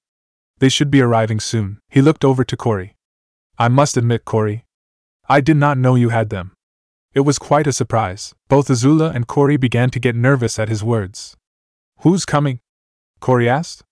She was beginning to think that she and Azula should run for their lives. Soon they heard a knock on the door. I think that's for you too, he told them, before going back to the door and opening it. Here they are, he announced, holding the door wide open. Oddly enough, the area beyond the door somehow looked like a black void. It's Lady Corey and Lady Azula. They all heard come from beyond the door. Azula and Corey both knew that kind of voice. Fanbas! Cried the two of them in horror as the first came through the door and saw them. They ran to a nearby opened window and jumped through it, not really knowing where it would, and not really caring. The fanboys soon chased after the two girls, coming through the door, and leaving through the window, leaving the dining room empty except for Naruto, Mai, and Ty Lee. Naruto? Asked Ty Lee. Wasn't that a bit much? Not at all, he replied as he sat down at the table. I let them off a little easy. How so? Asked Mai. I could prank them in a way that would force them to strip to their undergarments, and then I would have introduced the fanboys, he explained before helping himself to the lunch. Both Mai and Ty Lee just stared at him. The two of them, as well as Azula and Corey when they heard about what he said later, had learned a good lesson that day. You don't prank an Uzumaki. They will prank you back. Chapter 6. Running away and catching up. Location: Naruto. He floated in the air as the fight waged on below him. He knew he was dreaming because the battle below was being fought by shinobi. He didn't know who the man with red hair was, but he knew who his opponent was. The telltale black cloak with a red cloud was visible, marking the red-haired man's opponent as a member of the infamous criminal organization, Akatsuki. I must admit, you're pretty tough, the blue-skinned shinobi said as he hefted a giant, cloth-covered sword onto his shoulder. So are you, the red-haired shinobi replied. But I expected nothing less from the Oomotenai Biju, tailed beast without a tail. He sounded breathless, like the fight had taken a lot out of him. So you've heard of me, he commented, sounding pleased. Any shinobi worth their kunai knows who you are. I also know what you're a part of. Then you know that you're about to lose, he declared with a bloodthirsty grin on his face, taking the sword from his shoulder. Kisame, a voice called out from behind him. You're taking too much time. The voice sounded a little bored, like he didn't really care about what was happening. Kisame turned his head back to look at a black-haired man standing in a tree. Oh, lighten up, Itachi. He'll be done in a few moments, he replied with a slightly chiding voice. Then it's best if you finish it now. I will not be going down so easily, the red-haired shinobi declared as he flashed through hand seals. Yotan Shikuger. He didn't finish the jutsu because at that point, Kisame had shoved his cloth-covered sword into his stomach. My blade, Samahata, seems to enjoy your chakra, he told the red-haired shinobi. Then he pulled the sword upward, tearing the cloth. What was under the cloth was not a sword made of metal but of shark scales. As the blade cleared the red-haired shinobi, it left a bloody trail on his body, making him stumble to the ground. Suiton, Suikoden no Jutsu, Water Style, Water Shark Bomb Jutsu, Kisame said as the rain all around them formed into a giant shark. The shark then flew straight at the red-haired shinobi, causing him to scream in pain when the jutsu hit. Naruto didn't know how, but he could feel the pain as well. And oh! Screamed out Naruto as his eyes opened and he lurched upwards. He was in his room, in Yudao. Are you okay, kid? The Kyuubi asked. The pain, it was so real, he panted. Sweat caused his night clothes to stick to his body. If he wasn't still reeling from what he had just seen and felt, he would have stripped out of them. But he could still feel the pain. What happened? He knew his Jinchuriki had nightmares, but they never made him wake up in such a fashion. This was something new. I was having a dream. It was the Akatsuki. They were fighting another Jinchuriki, he explained as he tried to get control of his breath back. Did you know the Jinchuriki? No, but I saw the headband. He was from IWA. Also, his hair and beard were red. The fox was silent for a few minutes. So, they got the Yanbi. Yanbi? Repeated Naruto. You just described the Jinchuriki of Yanbi, he explained. Before the blonde could ask another question, he heard a knock on the door. Lord Naruto, are you all right? We heard screaming, a guard outside the door asked. His voice was muffled, but he sounded worried. Yes, I'm fine, he called out. It was just a bad dream. Very well, my lord. Please remember that you're leaving in 2 hours. He looked outside. He had windows installed after the fandral incident. It was still dark, but he could see the first lights of dawn on the horizon. Thank you for reminding me. As he listened to the guard leave, he looked out the window. What was with that dream? He wondered. I don't think it was a dream, Gaki, the QB told him solemnly. Location: Earth Kingdom. It had been some time after Toph had left her family to join with Aang. Now it was dusk, and they were setting up camp. Since their departure from Jailing, the group did not encounter any problem at all, until when Appa landed on what appeared to be a firm ground. But Toph was not happy at all. On the other hand, Team Guy was nervous when they were flying on the back of a large sky bison. No one back in the elemental nations would believe what the shinobi who found themselves on another continent will say when they boast of encountering hybrid animals on the bending nations. Hey, you guys picked a great campsite. The grass is so soft, Toph noted as she felt the earth around them. That's not grass, Sokka told her as he looked down at the ground. Appa's shedding. Oh, gross. Katara complained, lifting a foot off the fur. She really didn't want to step in sky bison fur. That's not gross, Aang told her. He didn't see what the problem was. It's just a part of spring. You know, rebirth, flowers blooming, and Appa gets a new coat. Aang is most correct. Springtime is so youthful. Lee shouted. Yash! And you all are in the springtime of your youth. Guy cried out. Don't even think about hugging, Niji warned the two of them. We'll have Toph bear you up to your waists, Tenten threatened. The rest of Team Guy, or any of the others, didn't need to see that again. Ah, the beauty of spring, Katara said with sarcasm as she watched the shinobi team. Appa sneezed at that point, causing a lot of fur to fly upward and fall to the ground, as well as the group. Stop, Appa, stop, she told him as he shook his head, getting rid of any other loose fur. It's not that bad, Katara, Sokka told her. She turned around and saw him crouched on the ground next to Akela. It makes a great wig. He turned around and on top of his head was a tall cone of Appa's fur. Akela had the same thing, but his was smaller. And a great beard, Aang announced as he hopped down from the saddle. He was wearing Appa's fur as a bushy white beard. Both of them laughed at what the other was wearing. Akela just rolled his eyes and pawed the wig off his head. I'm glad we have another girl in the group. There are times you two are disgusting, Katara said as she swept fur off her shoulders. Sometimes, she couldn't believe their antics. It was like they were 5 years old. Toph walked up to Aang and Sokka. Excuse me, does anyone have a razor? Because I've got some hairy pits, she declared as she raised her arms, showing that she had stuffed fur under her armpits. The three of them kept laughing, even more so when Aang had sneezed, slammed into Appa's foot, and fell to the ground. Even Katara started to giggle. Team Guy just stared at them all, before finally joining the laughter. This thing is really moving, isn't it? Ty Lee asked, sitting in a chair. She could feel the humming of the engine coming from the floor. So it would seem, Mai answered as she leaned against the wall. She felt the engine hum as well. She just felt it through the wall. I must hand it to War Minister Chin. He did a fine job on this, Azula noted. The War Minister had been at Yu Dao working on a military project. The end result was hybrid of a tank and a train. When he heard that Azula was hunting for the Avatar and had stopped in Yu Dao, he lent the tank train to her so that she could track him down. The door to the next car opened and one of the engineers stepped inside. Attached to his waist was a safety line so that he wouldn't fall off when trying to get to another car. Princess, we've found a trail on the Avatar. We're following it now, he told Azula. She nodded. Very good. The engineer saluted and left. She turned to Mai. Is Naruto still checking our supplies? Yeah, he's also checking on the mongoose dragons. Hey, Azula, Ty Lee said, sounding nervous. I've got something to tell you. What is it, Ty Lee? It was rare, very rare, to hear the acrobat talk like that. She was always confident and happy about what she said. Well, this morning, while we were still in Yu Dao, I had woken up early, she began to explain. I wanted to stretch my legs a bit, so I walked around a little. When I walked past Naruto's room, I heard him scream. Both Azula and Mai had an expression of surprise. They'd never really heard Naruto scream, at least, not off of the battlefield. Yet, the tone used by Ty Lee sounded alarming to the others, as if she did not know what to do. What happened? Azula asked. It sounded like he had woken up from a dream. Then he started to talk to himself. I didn't hear much, but I did hear the words Akatsuki, Jinchuriki, and Yambi. At that point, a guard had shown up, so I left. She looked at her two friends. Do you know what those words mean? They shook their heads. There was a part of Naruto's background story that not even Azula and her friends learned, and it was certainly not a kind of story that the banished crown prince would have learned. As Naruto and Zuko never interacted much, even before the latter's banishment, the former did not bother to divulge much of his background to him. Do you think this has something to do with your vision in the swamp? Mai asked Azula.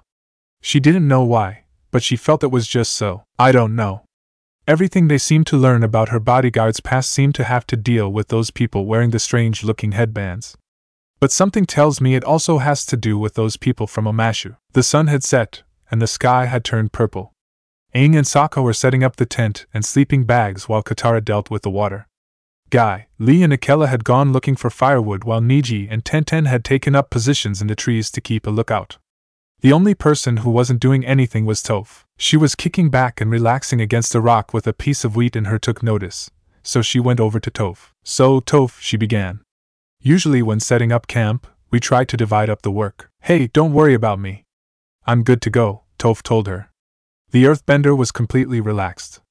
She didn't look she was going to be moving from that spot anytime soon. Well, actually what I'm trying to say is some of us might fetch water while someone else might set up the fire pit or put up the tent. Momo flew by with berries in his paws, which he dropped into Katara's hands. Even Momo does his fair share, the waterbender told her. Katara, I'm fine, I can carry my own weight. I don't need a fire, I've already collected my own food and look. She bent 2 slabs of rock out of the earth to form a triangular shape over her head. My tent's all set up. Katara made a face. Well, that's great for you, but we still need to finish, she tried to say. I don't understand. What's the problem here? Toph demanded, interrupting her. She was becoming impatient and annoyed. Never mind, she said, walking away. Later, Aang was airbending the saddle off Appa's back. He managed to get it on the ground, but he also managed to put it on top of Sokka as well. As this was going on, Katara looked over at Toph and decided to give it another try. In the distance, Tenten started to gather enough firewood as Niji and Guy stood close to the banks of the river and kept an eye out, in case they ever encounter an ambush. It doesn't seem to look like we're going to be attacked soon, Guy-sensei. Niji turned his head to see Lee walk towards them. Anything so far, Lee? Not that I know of, but the geography around here is suitable for an ambush. Lee spotted Katara as she approached Toph. On the other hand, I don't know what to make of the newcomer who is more content with just letting other people do the work for her. Hey Toph, she greeted as she walked back over. I wanted to apologize for earlier. I think we're all just a little tried in getting on each other's nerves. Yeah, you do seem a little tried, Toph told her, not even trying to apologize back. In her mind, she wasn't doing or saying anything wrong. Katara got irritated. I meant all of us, she replied, trying to get her message across, but it didn't. Well, good night. The earthbender told her, crawling into her earth tent. Good night. She gave up and walked away. That night, everyone except Lee and Tenten, who had taken over lookout duty from Niji and Guy, fell asleep. Toph lay in her earth tent sleeping peacefully, but suddenly came awake because of something. She kept her hand on the ground and concentrated, trying to feel what it was. There's something coming towards us, she called out as she came out of her tent. What is it? Aang asked as they joined her. She placed a hand on the earth again. It feels like an avalanche, but also not an avalanche. Your powers of perception are frightening, Sokka noted with sleepy sarcasm. He wanted to back to sleep, but he also knew that he had to try and be alert. Confirm what she's saying, Niji, Guy ordered. Out of all of them, the Hyuga would be able to do so quickly. Niji activated his Byakugan. There is something coming this way and closing in fast, he announced, staring at a certain direction. From said direction was said something. Should we leave? Katara asked. Better safe than sorry, Aang replied. They quickly broke down camp and boarded Appa. As the sky bison flew away, they all saw smoke in the distance. What is that thing? Katara asked aloud as they looked at the smoke that looked like it was following them. I don't know, but I don't want to find out right now, Sokka told her. They had flown a good distance. When they finally decided to land, Toph was the first to get off. Ah, land, sweet land, she said as she apparently hugged the ground. See you guys in the morning, she told them as she hopped up and started to walk away. Actually, can you help us unload? Katara asked. They could use everyone's help with that. Really, you need me to help unload Sokka's and Lee's funky-smelling sleeping bags? When he heard this, Lee took a sniff from his bag and fainted from the smell. Sokka saw this and brought his bag down to Akela. The wolf backed up immediately with his tail between his legs. Sorry, Sokka apologized instantly. Well yeah, Katara told her. That and everything else, you're a part of our team now and… Look, I didn't ask you to help unload my stuff. I'm carrying my own weight, Toph told her off before walking away. That's not the point, she said, going after her. Ever since you joined us, you've been nothing but selfish and unhelpful. What? Exclaimed the Earthbender. Look here, Sugar Queen. I gave up everything I had so I could teach Aang earthbending, so don't you talk to me about being selfish. She sat down and bent another tent out from the ground, effectively ending the conversation. Sugar Queen? Demanded Katara. The response she got was a slab of rock coming out of the ground and covering the opening of the earth tent. Did you just slam the door in my face? How can you be so infuriating? As they watched Katara essentially throw a tantrum around the tent, Aang looked at Sokka with apprehension. Likewise, Team Guy also hesitated to intervene in the argument between the two girls. Should we do something? Aang asked. He didn't know how to deal with this kind of situation, seeing as he never grew up with the opposite sex. Hey, I'm just enjoying the show, Sokka told him. He enjoyed it whenever Katara lost her cool and it wasn't directed at him. Aang decided to approach Katara. Okay. You both need to calm down, he said to her, making her stop the tantrum. Both? She asked before whipping around to face Aang with a look that could have possibly terrified a Biju. I'm completely calm. I can see that, he said, doing the wise thing and backing off. That's enough. Tenten barked. She stepped in front of Katara, blocking her off from Toph's tent. We don't need to fight amongst ourselves when we're also battling exhaustion as well. Guy nodded. I agree. A good shut-eye will calm everyone down. He frowned. Though I wonder what is up with the smoke earlier. Later, everyone was trying to sleep, everyone except Katara. The stars sure are beautiful tonight. Too bad you can't see them, Toph. She called out, feeling moody and spiteful. Toph's response was to bend a rock line at Katara, sending her up into the air and landing on top of Sokka and Akela, who slept next to the tribesman. Hey, how's a guy and a wolf supposed to sleep with all this yelling and earth-quaking? Sokka demanded after pushing Katara off of him. Akela barked in agreement. The earth tent's door fell back into the ground and Toph appeared. That thing is back, she announced, getting their attention again. Well, how far away is it? Maybe we can close our eyes, just for a few minutes? The tribesman asked, trying to cover himself with his sleeping bag. He really wanted to sleep. Aang noticed the incoming smoke. I don't think so, Sokka. He began to get out of his sleeping bag. It was wishful thinking to begin with anyway. He grumbled mostly to himself. They quickly got everything aboard Appa and flew away again, but the smoke was still there, following them. This time, Niji struggled to keep himself awake as his eyes drooped. Tenten grabbed her kunai and hid it under her sleeve, in preparation for a possible battle. Seriously, what is that thing? Katara asked aloud, not really expecting an answer. And how does it keep finding us? Toph also asked. I don't know. But this time, I'm going to make sure we lose it, Aang told them. As he had Appa pour on the speed, the others just dozed. It seems like we're speeding up, Naruto noted. He could feel the engine humming faster through his feet. There was also that slight pull of gravity it had on him. Azula looked at her bodyguard. She grew worried that her bodyguard was tiring himself out. Just after lunch, the blonde almost tripped while the drill continued to move. Naruto, she began. Why don't you go to sleep? You've been awake since early this morning and have been working hard since. You need the rest. She's right, Mai agreed. The guy looked practically dead on his feet. Yeah, go and sleep, Naruto. We'll be with the mongoose dragons in the last car, Ty Lee chimed in. Seeing as he had no argument, he nodded, but grew serious. Alright, but I want you to wake me either when it's morning or we've caught up with the Avatar. Azula smiled. Sleep well, Naruto, she told him as she left the car along with Ty Lee and Mai. Appa finally landed on a flat part of a mountain. He landed and rolled onto his side, letting everyone in his saddle fall out onto the ground. Niji activated his Byakugan to scan the area for new threats coming to them, but only found the distant smoke coming closer towards them. Okay, forget about setting up camp. I'm finding the softest piece of dirt and going to sleep, Sokka told them as he scooted away in his sleeping bag.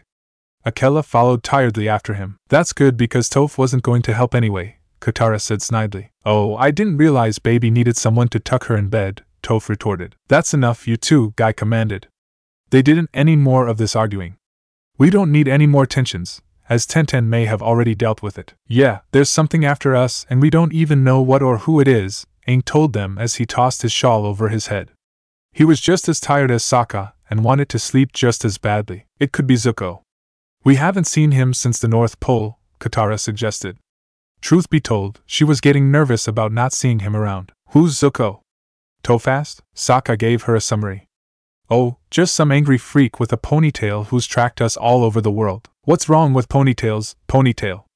Katara asked his brother with humor in her tried voice. This is a warrior's wolf tail, he replied without even lifting his face off the ground, pointing at his hair. Well, it certainly tells the other warriors that you're fun and perky. She replied but yelped as Akela growled lightly at that comment. Oh, stop, Akela. You know she was kidding, Sokka told him. Anyway, who's ever chasing us couldn't have followed us here. So now would everyone just shush?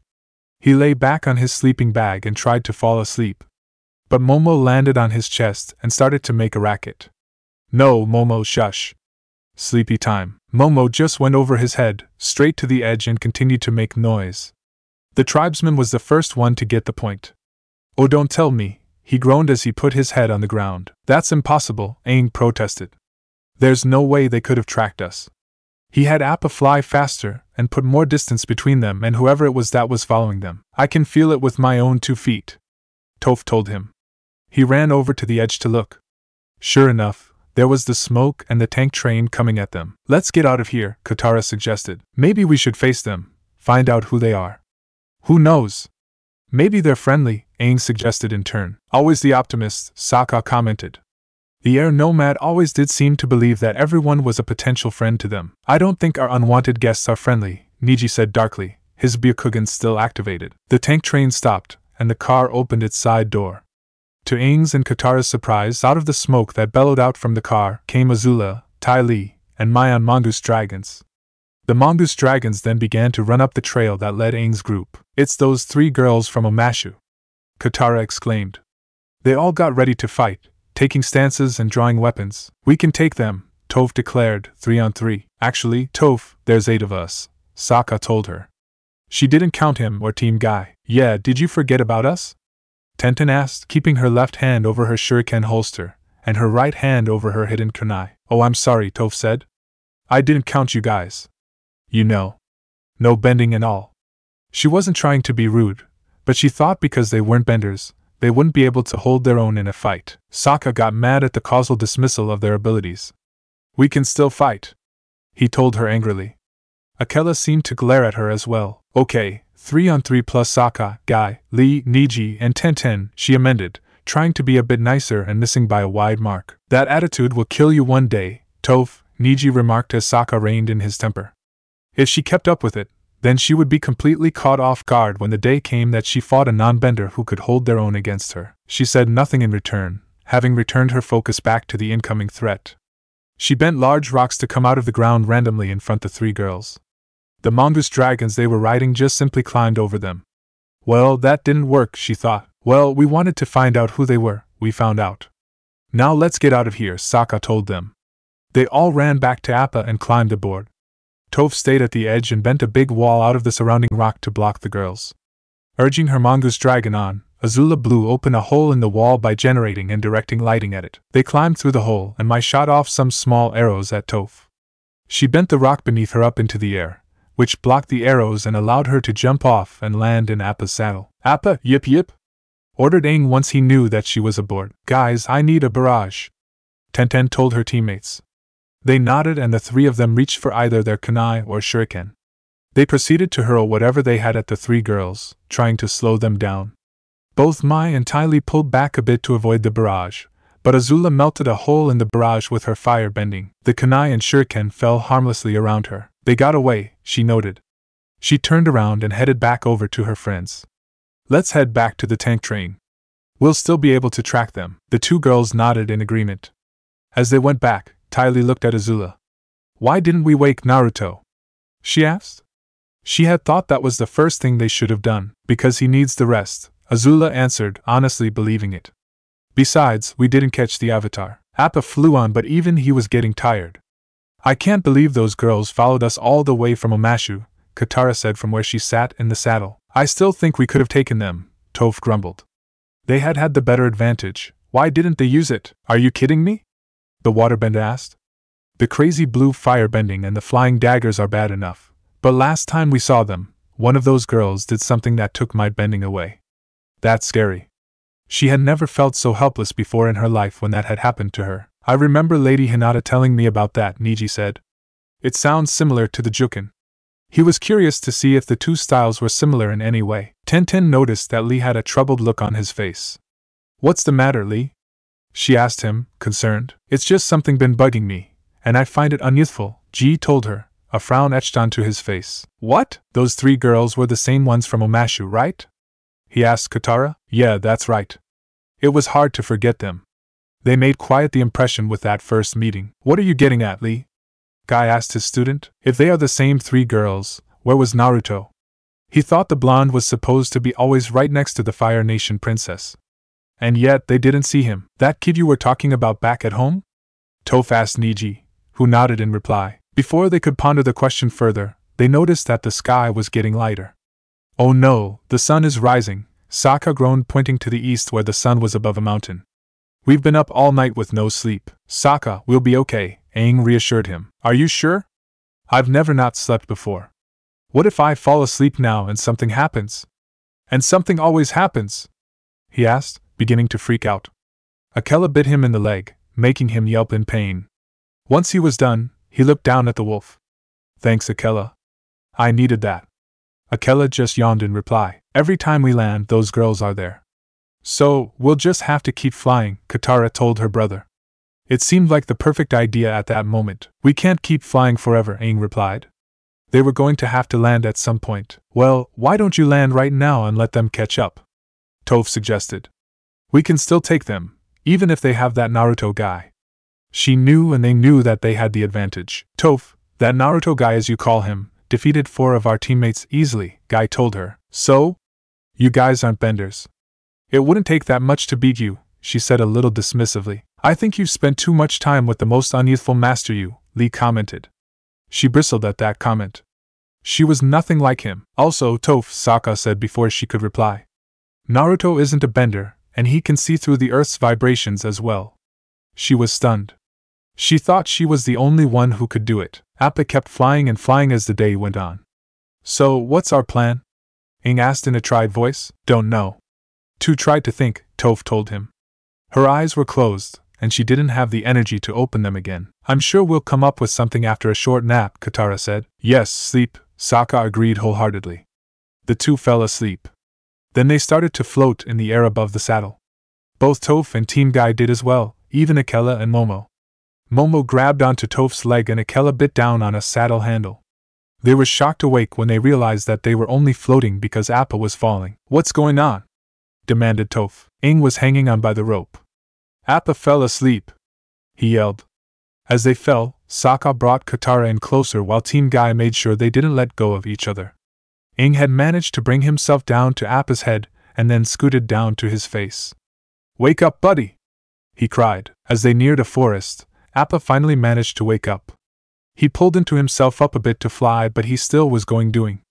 After finally going through some trees, he crash-landed on the ground, making all the birds fly away. Aang slipped off Appa's head. Appa's exhausted, he stated the obvious. Akela barked out something that not only the other animals, but even the humans could tell was sarcastic. If Kiba had been there, what Akela had barked would have roughly translated to thank you, Captain Obvious. What tipped you off? Okay, we've put a lot of distance between us and them. The plan right now is to follow Appa's lead and get some sleep, Sokka said as he walked from Appa with his sleeping bag. Team Guy got off of the Sky Bison as well.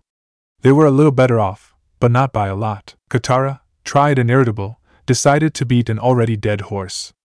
Of course, we could have gotten some sleep early if Toph didn't have such issues, she said in a completely snarky tone of voice. What? Screamed Toph as she slammed her hands on the ground, creating a crack. Alright, Aang cut in, trying to stop the fight before it started. Everyone's exhausted, let's just get some rest. No. I want to hear what Katara has to say, the Earthbender said. You think I have issues? She asked Katara. I'm just saying, she began, maybe if you helped earlier, we could have set our camp faster and gotten some sleep. And then maybe we wouldn't be in this situation. You're blaming me for this? Toph demanded as she came near Katara, who threw her sleeping bag down and gave her a bring it motion with her hands. Meanwhile, Sokka tried to go to sleep, but was distracted by what was going on. Aang quickly said, "No, no. She's not blaming you." He tried to get in between them, play peacemaker. Niji touched the airbender's shoulder and shook his head. "That's a bad idea, getting between two angry women," he said. Guy and Lee nodded in agreement. "It was an even worse idea when said women could hear what you said." Aang still got in the middle of it. "No, I'm blaming her," Katara shouted. "Hey!" Toph barked as she tossed Aang out of the way, proving the point of the male shinobi. "I never asked you for diddly-doo-dah. I carry my own weight. Besides, if there's anyone to blame, it's Shetty over here." She pointed at Appa. "What? You're blaming Appa?" Aang asked. He couldn't believe anyone would try and blame the Sky Bison. "Yeah, you wonder how they keep finding us? He's leaving a trail everywhere we go," Toph told them as she grabbed some loose fur from Appa and let it float away, proving her point. "How dare you blame Appa?" he told her, coming to his bison's defense. "He saved your life 3 times today. If there's anyone to blame, it's you. You always talk about how you carry your own weight, but you're not. He is. Appa's carrying your weight. He never had a problem flying when it was just the 7 of us." She waited as he yelled at her, and then walked away from him. Earthbending her pack into her hands, she put it around her back. "I'm outta here," she stated. Sokka and Akela stood in front of her, blocking her path. "Wait," the tribesman told her. She simply bent him and Akela out of the way and continued walking. A few minutes after Toph had disappeared from their sight, the reality of what Aang and Katara did hit them. "What did I just do?" Aang asked with big eyes. "I can't believe I yelled at my earthbending teacher. Now she's gone." "I know," Katara told him. "We're all just trying to use to each other, and I was so mean to her." She couldn't believe that she had let her anger take control like that. She was usually more level-headed. "Yeah, you two were pretty much jerks," Sokka told them with Akela nodding in agreement. He sat on the ground nearby with a drink in his hand. The shinobi team stayed silent and kept a lookout. "Thanks, Sokka," Katara said. "No problem." She helped Aang off the ground. "We need to find Toph and apologize." Sokka finished the drink in his hand. "Okay, but what are we going to do about the tank full of dangerous ladies and possibly Naruto chasing us?" he asked them. It seemed like quite the problem. Aang looked over at Appa and grabbed some of the shedding fur. "I have a plan," he said as he watched the fur float away. They got Appa into the nearby river and gave him a bath. Aang and Katara bent the water out of the river and onto Appa while Sokka, Team Guy and even Momo scrubbed him down. As they did that, the loose fur that Appa had went down the river. After they were done, Appa now stood on the bank with no more loose fur. Toph was right. Appa's fur was leading a trail right to us, Aang explained. "But now that he's clean, no more trail." "Are you he's okay to fly?" Katara asked. Even though the bison was freshly cleaned, he looked exhausted. "Appa does kinda seem a little tired," Tenten noted. "He'll be fine as long as we leave his saddle and all our stuff here," Aang told them. "Then it's a good thing we already hid them," Niji said. Before they had cleaned Appa, they had taken the saddle and everything that was in it, and concealed it in the nearby forest. Unless someone really looked, they wouldn't see it. Sokka looked over at Akela. "Akela, I want you to guard the stuff. Can you do that?" he asked. The wolf just gave him a look. "Right, sorry. Forgot who I was talking to," he apologized as they all climbed aboard. Aang hadn't. He grabbed a nearby bag and began collecting fur that was on the ground. "I'm going to use Appa's fur to make a fake trail to lead the tank off course. You guys use Appa to try and find Toph." "Aang, that's not a good idea. You should have someone go with you," Sokka told him. "Sokka is correct. Lee or I should follow you," Guy said. The only words to come out of Aang's mouth were Mad turned around and flew off in the opposite direction, the fur in the bag already falling out. Toph kept walking as she neared a forest. Suddenly she stopped as she felt a presence nearby. Taking no chances, she bent a rock line to behind a nearby boulder, where she heard a grunt of pain. Climbing stopped the boulder, she looked at the person she had attacked. The person turned out to be an old man rubbing his rear end. "That really hurt my tailbone," Iroh said to himself. Azula, Mai, and Ty Lee stood outside the tank train at the riverbank where Appa had landed. Sticking her hands into the water, Azula picked up some of the fur to examine it. "Wads of wet fur, how delightful," Mai commented with boredom. Ty Lee put on a thinking expression. They're not wads. They're more like bundles or bunches? It's got an sound," she said aloud. "Clumps?" Mai finally suggested after watching her try to find the right word. She perked up immediately. "Clumps, they're clumps." She cheered as she gave Mai a hug. Mai noticed the trail of fur leading away from the area. The trail goes this way, she told Azula after breaking the hug with Ty Lee. Azula had been kneeling down to examine the fur left on the ground. Turning around, she noticed that a couple of nearby trees had the tops broken, like something had smashed through them. The Avatar is trying to give us the slip, she announced. You two head in that direction and keep your eye out for the bison, she ordered, pointing at the broken treetops. She walked over to the fur on the ground. I'll follow this trail. Hold on, Azula, Ty Lee spoke up. We should wake up Naruto, she shook her head. We'll be done soon enough. With any luck, they would have the Avatar before her bodyguard ever woke up, but Naruto told us to wake him up when it was morning. We've let him sleep long enough, then he can sleep a little longer. I can handle the Avatar on my own and you two can take care of his friends, she insisted. But Azula, this conversation is over, Ty Lee, she told her. Get moving. Both Mai and Ty Lee mounted their mongoose dragons and went off.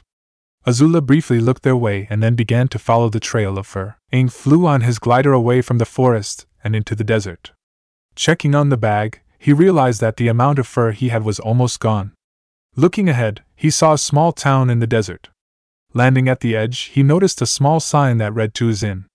He figured it was the name of the town. He walked through the village, dropping fur, and keeping an eye out as he went. Finally stopping and dropping the rest of the fur and the bag onto the ground, he opened his glider. About to fly away, he stopped and turned back around to look the trail of fur. Making his choice, he closed his glider, sat down on the ground, and waited. While Katara flew Appa, the others looked around to see if Toph was. Toph couldn't have made it too far, Sokka said. No one was able to see her, even while flying on Appa. That may be, Tenten said. But I still don't see her. Worry not, Tenten, Guy announced. Our flames of youth will surely find our friend, Yash. If we can't do that, we will do 10,000 around the village when we return. And if we can't do that, then we'll do 50,000 push-ups with 200 pounds on our backs, Lee said in excitement. Before anyone could say anything, Niji, who had his Byakugan active, tensed up. We've got incoming, he shouted. Momo started to growl as he looked down on the ground. Sokka came over to where Momo was. What is it, Momo Ohno?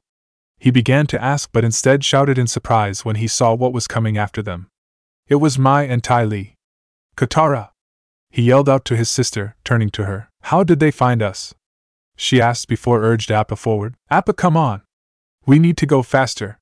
The tribesmen urged the bison on. Appa couldn't go any faster. He's too tired. Katara told them. Not good, not good. Sokka looked to what was ahead. We just need to make it across that river. If they could do that, then they would be safe. Appa had begun to descend quickly, his tiredness getting to him. Come on, Appa, just a little further, Katara urged as he began to crash through the top of trees. Taking a chance, Mai fired off small darts aimed at Sokka. He leapt back to avoid having his head pierced. Appa reached the river, but instead of flying over it, he skimmed through it before crashing into the opposite bank. Because of the crash, Lee and Guy flew off Appa and crashed into a tree, knocking them unconscious. Niji and Tenten also flew off, but they flew into the woods. Sokka, Katara, and Momo were the only ones who stayed on Appa. Sokka stood up to look behind them. We made it! We're safe, he announced when he couldn't see the girls. You did it, Appa! Katara cheered. They got off the tried sky bison and gave each other a big hug. They were about to try and wake up Guy and Lee when Katara gasped. Looking back at the other side of the river, Sokka saw the two girls still riding their mongoose dragons. When they reached the riverbank, they didn't even slow down. The mongoose dragons ran across the water. Katara reacted by bending the water in the river into a deluge and sending it at the two of them. While Mai simply had her mount step to the side, Ty Lee leapt from hers just before it was hit by the water. Katara uncorked her water pouch as she waited for Ty Lee to land. She didn't land right away. She leapt off a few trees before landing in front of Katara. Ducking under the water whip, she tried to jab at Katara. The waterbender dodged the jabs and responded with water discs, which she cartwheeled out of the way. While this happened, Mai had crossed the river. Once she reached the bank, she shot off some small darts at Katara. Sokka moved in and blocked them with his club and boomerang. He threw his boomerang at Mai. She jumped off her mongoose dragon and shot off another round of small darts, this time from her leg. Sokka also swiped those away. Mai decided to run after Katara, surprising him momentarily. That was all Ty Lee needed to get in close and hit him in the right arm, making him drop the retrieved boomerang. He turned and tried to hit her with his club, but she hit that arm as well. It went limp and the club fell from his grasp. He tried kicking her, but she made the leg go limp too.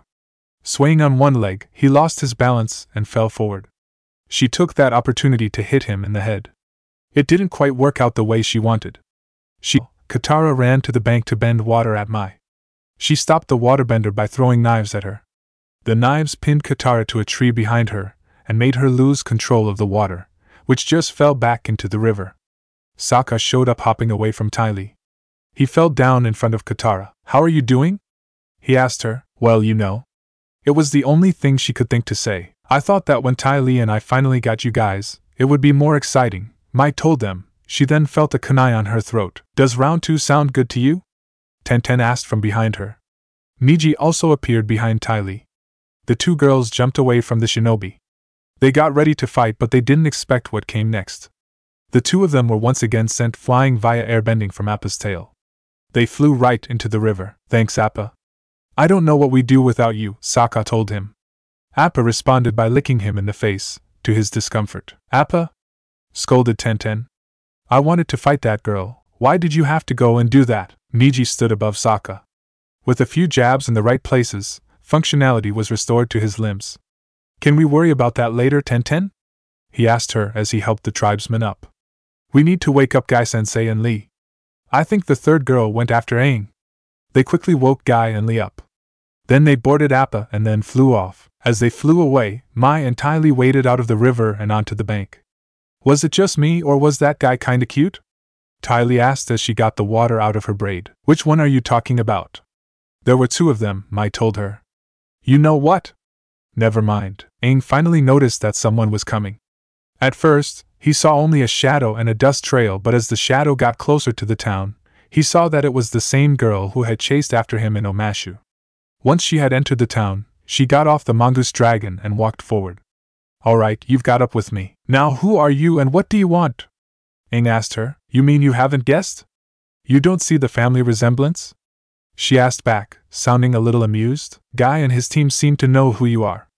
But I want to hear it from your mouth." "Well then, here's a hint." She put a hand over her left eye. "I must find the Avatar to restore my honor," she said in a false deep voice. He said nothing and just stared at her. "It's okay, you can laugh. It's funny," she told him as she brought down her hand. "So what now?" "Now?" she repeated. "Now it's over. You're tired and you have no place to go. You can run, but I'll catch you." She was certain of that fact. She would find him, and she would capture him. He stood up. "I'm not running," he declared. When she heard that, she gave a little smirk. This was just too perfect. Once again, Naruto was floating in the air. But he also could feel tremendous pain. Looking down, he saw a giant statue that had 9 eyes. About 5 of the eyes had pupils in them while the other 4 did not. The mouth was opened, and it appeared to be eating a large amount of chakra. The source of chakra was coming from the same red-haired shinobi Naruto had seen fighting Kisame. He was floating in the air surrounded by chakra. Also, some form of pink chakra was coming out of his eyes and mouth. Forcing himself to ignore the pain, he looked down at the statue's hands. On 9 of the fingers he saw people standing on them. Some were just images, and some were actually there, but Naruto knew who they were just by looking at the red cloud design on their cloaks. "The Yambi is finally sealed," one member of the Akatsuki announced. All of the chakra had disappeared into the statue and the red-haired shinobi fell down to the ground dead. The statue now had another eye with a pupil in it. The pain had disappeared, but then something odd happened. The statue's eyes swerved to look at him, even though he wasn't there. A deep voice came from the statue's mouth. "You could have stopped them. You could have saved him." The voice roared at him. While Naruto was visibly shocked, it seemed the members of Akatsuki were as well. It was then, with horror, Naruto realized that the pain he felt was what the red-haired shinobi was feeling when the Yambi was being taken out of him. "Kit, wake up!" The Kyuubi's voice rang out. Naruto opened his eyes and realized that he was still in the tank train. Why did I see that?" he asked as he gasped for breath, sitting up from the makeshift bunk he had made. "Are you okay? I saw the Akatsuki sealing the Yambi. Will you be alright?" "Yeah." He looked around the compartment. He noticed that the side door was open, and daylight was streaming in. "Wait a minute, daylight?" he thought. He rushed out of the compartment, and saw that it was the middle of the afternoon. Looking over to the engine, He saw the engineers standing outside. One of them noticed him and waved at him. Lord Naruto, you're awake. Where is Azula? The blonde demanded as he walked up to the engineers. The princess? Asked the engineer. She and her friends left to search for the avatar. Her friends went off in one direction, while she went in another, furious at Azula's dismissal of his advice when it comes to the avatar. He began to mentally draw up reasons to chew Azula out for later. I told them to wake me up when it was either daylight, or they had found the avatar. I don't know, my lord. The princess told us not to disturb you and then left. Which way did she go? HH grabbed the engineer's shirt, wanting an answer. As she went that way. He told him nervously, pointing at the trail of fur. Naruto let go of the engineer and proceeded to run in the direction the fur was leading. Once he was sure the engineers couldn't see him anymore, he increased his speed and ran even faster. You better not be doing something stupid, Azula. After getting over the initial confusion, Toph sat down with Iroh as he brewed some tea. Once the tea was brewed, he poured it into 2 crude cups and handed one to Toph. Here is your tea, he told her. As she stayed silent, he looked at her. You seem to be a little too young to be traveling alone. You seem to be a little too old, she replied as she took the cup. He gave a small laugh at the comment. Perhaps I am. I know what you're thinking, Toph said. I look like I can't handle being by myself. I wasn't thinking that, Iroh objected. You wouldn't let pour my own cup of tea, she pointed out. She had never poured tea for herself. Her parents wouldn't have let her. I poured your tea because I wanted to and for things on your own, without anyone's support. There is nothing wrong with letting people who love you help you. So, where is your nephew? I've been tracking him actually, he admitted as he took a small sip of his tea. Is he lost? Very difficult times. He's trying to figure out who he is, and he went away. So now you're following him? True delights, he told her. No, thank you for what you said, she clarified. It helped me. She turned around. Oh, and about your nephew, maybe you should tell him that you need him too, she suggested. I ran out of an alley and its rider hopped off. Yes, I really do, the rider said as he tossed his hat away. It was a funny name. Back off, Azula, Zuko said, moving into his stance, having a hand directed at both of them. He's mine. I'm not going anywhere, she replied as she too went into her stance. The three quickly by bending a shield of fire, but the blue fireball sent him crashing into a wood column. After staring around, looking up, he saw Azula running along a rooftop. She leapt down in front of him and bent fire in a bending barrage of fire and air. They kept changing positions. Sometimes it was Aang in the middle, sometimes it was Azula. It got confusing for them, but they all just kept attacking the other two. Finally, Aang leapt up on the tiny space of flooring that was attached to the wall. Zuko, however, charged right in and crashed into the bottom. She quickly dodged by running along the edges of the wall and out the door, knocking her down to the bottom floor as well. He leapt off the staircase to avoid a burst of fire and landed on the ground. As he stood up, he saw Zuko at the building. He leapt up between 2 walls to avoid her fire. Anticipating his next move, she bent a thin stream of fire to slice off the part of the roof he was on. He leapt to the rest of the roof, only to grab the edge. She sliced that part off as well as he tried to climb up. He got stuck under a large piece of lumber, trying to get the piece of lumber off. Before she could anything, Katara appeared, bending her water into a building to avoid the fire, and Azula gave chase. As she was about to pass another door, Sokka and Tenten appeared out of it. She dodged Sokka's club and leapt out of the way of Tenten's kunai, landing in the street. Whirling around, she saw 2 different pairs of feet coming at her. She let that fly right over her by falling to the floor. Standing behind her, at the other end of the alley, was Toph. I thought you guys could use a little help, she told Azula's opponents. Thanks, Katara replied. Azula got back on her feet and moved away. She bent 2 bursts of flame at them, and then ran through an alley. Thinking she had escaped them once she was through the alley, she didn't notice for a quick minute. Once they regained their balance, they saw someone standing on top of the ruined wall. That is Zuko. Iroh, my fight is not with you.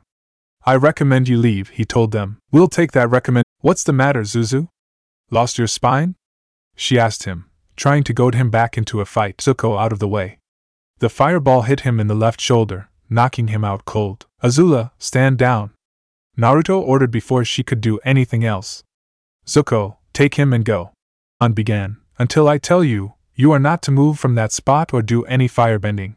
Is that clear? Change that attitude of yours quickly, Missy, the blonde said into her ear as the others, minus Azula and Team Guy, looked at him in shock. To them, it had looked like he disappeared from atop the wall and reappeared behind the earthbender. We'll be leaving now, he told them, walking to Azula, taking her by the arm, and walked out of the ruined town. He just collapsed onto the ground and fell asleep. Aang, Sokka, Katara, Toph, Momo, Akela, and they were grateful for it. When Mai and Ty Lee got back to the tank train, they decided to go after Azula. The tank train followed the trail of fur. They met up with Naruto and Azula, who had slowed down when right? Ty Lee asked. Not now, Ty Lee, Naruto told her as he marched Azula to the side of the tank. Azula asked back. I mean your idea of going after the Avatar alone. I told you specifically to wake me when you caught up with him. He told her heatedly. You said it yourself? The Avatar was weak, it is Sokka. And why did you try to attack Zuko after I allowed him and Iroh to leave? He demanded. She never would have thought that her friend would do something like that. He didn't get hit. That old fool of an uncle pushed him out of the way, Azula told her. She then felt a gust of wind go by her face rather violently. She turned to see Naruto's arm buried in the tank train. The tank train was made from Yudao metal. Zuko out of the way because he knew his answer. You were about to kill your brother and possibly ruin your answer just because he did. How am I supposed to protect you if you don't tell me where you're going? Do you want to die, is that it? Were you trying to? I just wanted to show that I could handle it myself. I honestly thought I could take him, and I thought you really needed the rest. The next thing she knew, Naruto pulled her into a tight hug. Don't ever scare me like that again. Understand? Never again, he told her as he held her. She nodded against his chest. I'm sorry. It didn't hurt her pride much when she said it to him. He broke the hug. Thanked. I'm not the same person I was 3 years ago, he objected. I know the consequences of charging in without, which was why he stopped. The two of them stayed silent for a couple of minutes. Why did you take watch, Kit? A new voice told him. Turning his head, he saw someone standing in front of the tank train. Sifu, he asked, wanting a reason. I feel I must remind you of the consequences of your decision to leave the elemental countries. What are you saying? That the dream of the Yambi being sealed was my fault? He couldn't see the sense or the reason of that. It sounded completely ridiculous. It wasn't a dream. When he heard that, he froze. You mean that actually happened? He asked, not wanting to believe it. Yes, the spirit answered simply. The Yambi was sealed. And he blamed me? He felt your presence both when his Jinchuriki was being captured and when he was being sealed. He thought you were actually there and did nothing to help. Even if I had been there was nothing I could do to help. He wouldn't have made it past the entire Akatsuki group, and yet there was the chance that you could have stopped those two from taking him. This isn't my fault, he protested vehemently. For the love of Kami, he had been asleep when it happened. In a way, yes it is. Which is why every time one of your remaining brethren is taken, you will see what happens, the spirit declared. Then the frozen moment ended, and he disappeared. Are you going to be okay, Kit? The QB asked. The fox was concerned, now knowing that there was a possibility that Naruto would get a different kind of nightmare whenever he slept. The blonde looked to the sky, watching the stars twinkle in the night. I just hope that Gaara is still alive, he said, mostly to himself. There were now 2 other Jinchuriki still left alive, 3 if Gaara was indeed still alive. And he hoped that his friend from Suno was one of those 3. Location: elemental countries. The Akatsuki once more gathered in meeting. This time, they gathered in the same place. The day the Yambi was sealed and the Geto Mazo had spoken had put them on edge, so they decided for the time being to always meet in person. We have captured 6 of the 9 Biju, the leader announced. Which means there are only 3 more to find and capture, a hunchback member said. Well, let's go find them already. I'm getting bored here, announced a member with purple eyes. Haiden, shut up. You're annoying, an eerily green-eyed member told him. Make me, Kakuzu. Haiden challenged. There they go again, HM, a long-haired member said. Enough, the leader spoke, his purple, rippled-like eyes stared at both Haiden and Kakuzu. We have new information about the QB. That made everyone pay attention. Where is he? Itachi asked calmly. A month ago, one of our spies in Konoha informed us that a shinobi team had encountered the QB in the Bending countries. After informing us, he was ordered to book passage to the country known as the Earth Kingdom. When was this? The hunchback member asked. A month ago. He left immediately for the Earth Kingdom. So why are we just learning about this now? Kakuzu asked. Our spy also learned of a seal in the mission records room that sends messages and people, if enough chakra is added, to far locations, like the Bending countries. Before he left, our spy carefully made a copy of the seal and stole copies of the receiving seal tag. He sent us these as he left. The reason we waited this long was for the spy to reach the Earth Kingdom. He looked at 2 members. Itachi, Kisame, You will be the ones to go through the seal and retrieve the Kyuubi. Why them? Yelled Haiden. I want to send that entire continent to Lord Jashin. The reason is because Itachi and Kisame have dealt with the Kyuubi before. They are the most experienced in dealing with him. Anything we should know about the Bending countries? Itachi asked. They are currently in a war that has lasted for the past century. Do not attract attention to yourselves. Do we have any information on the target? Kisame asked. None that is new.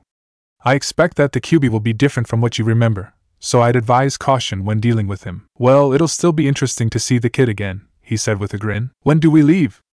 Itachi asked the leader. Immediately, he answered.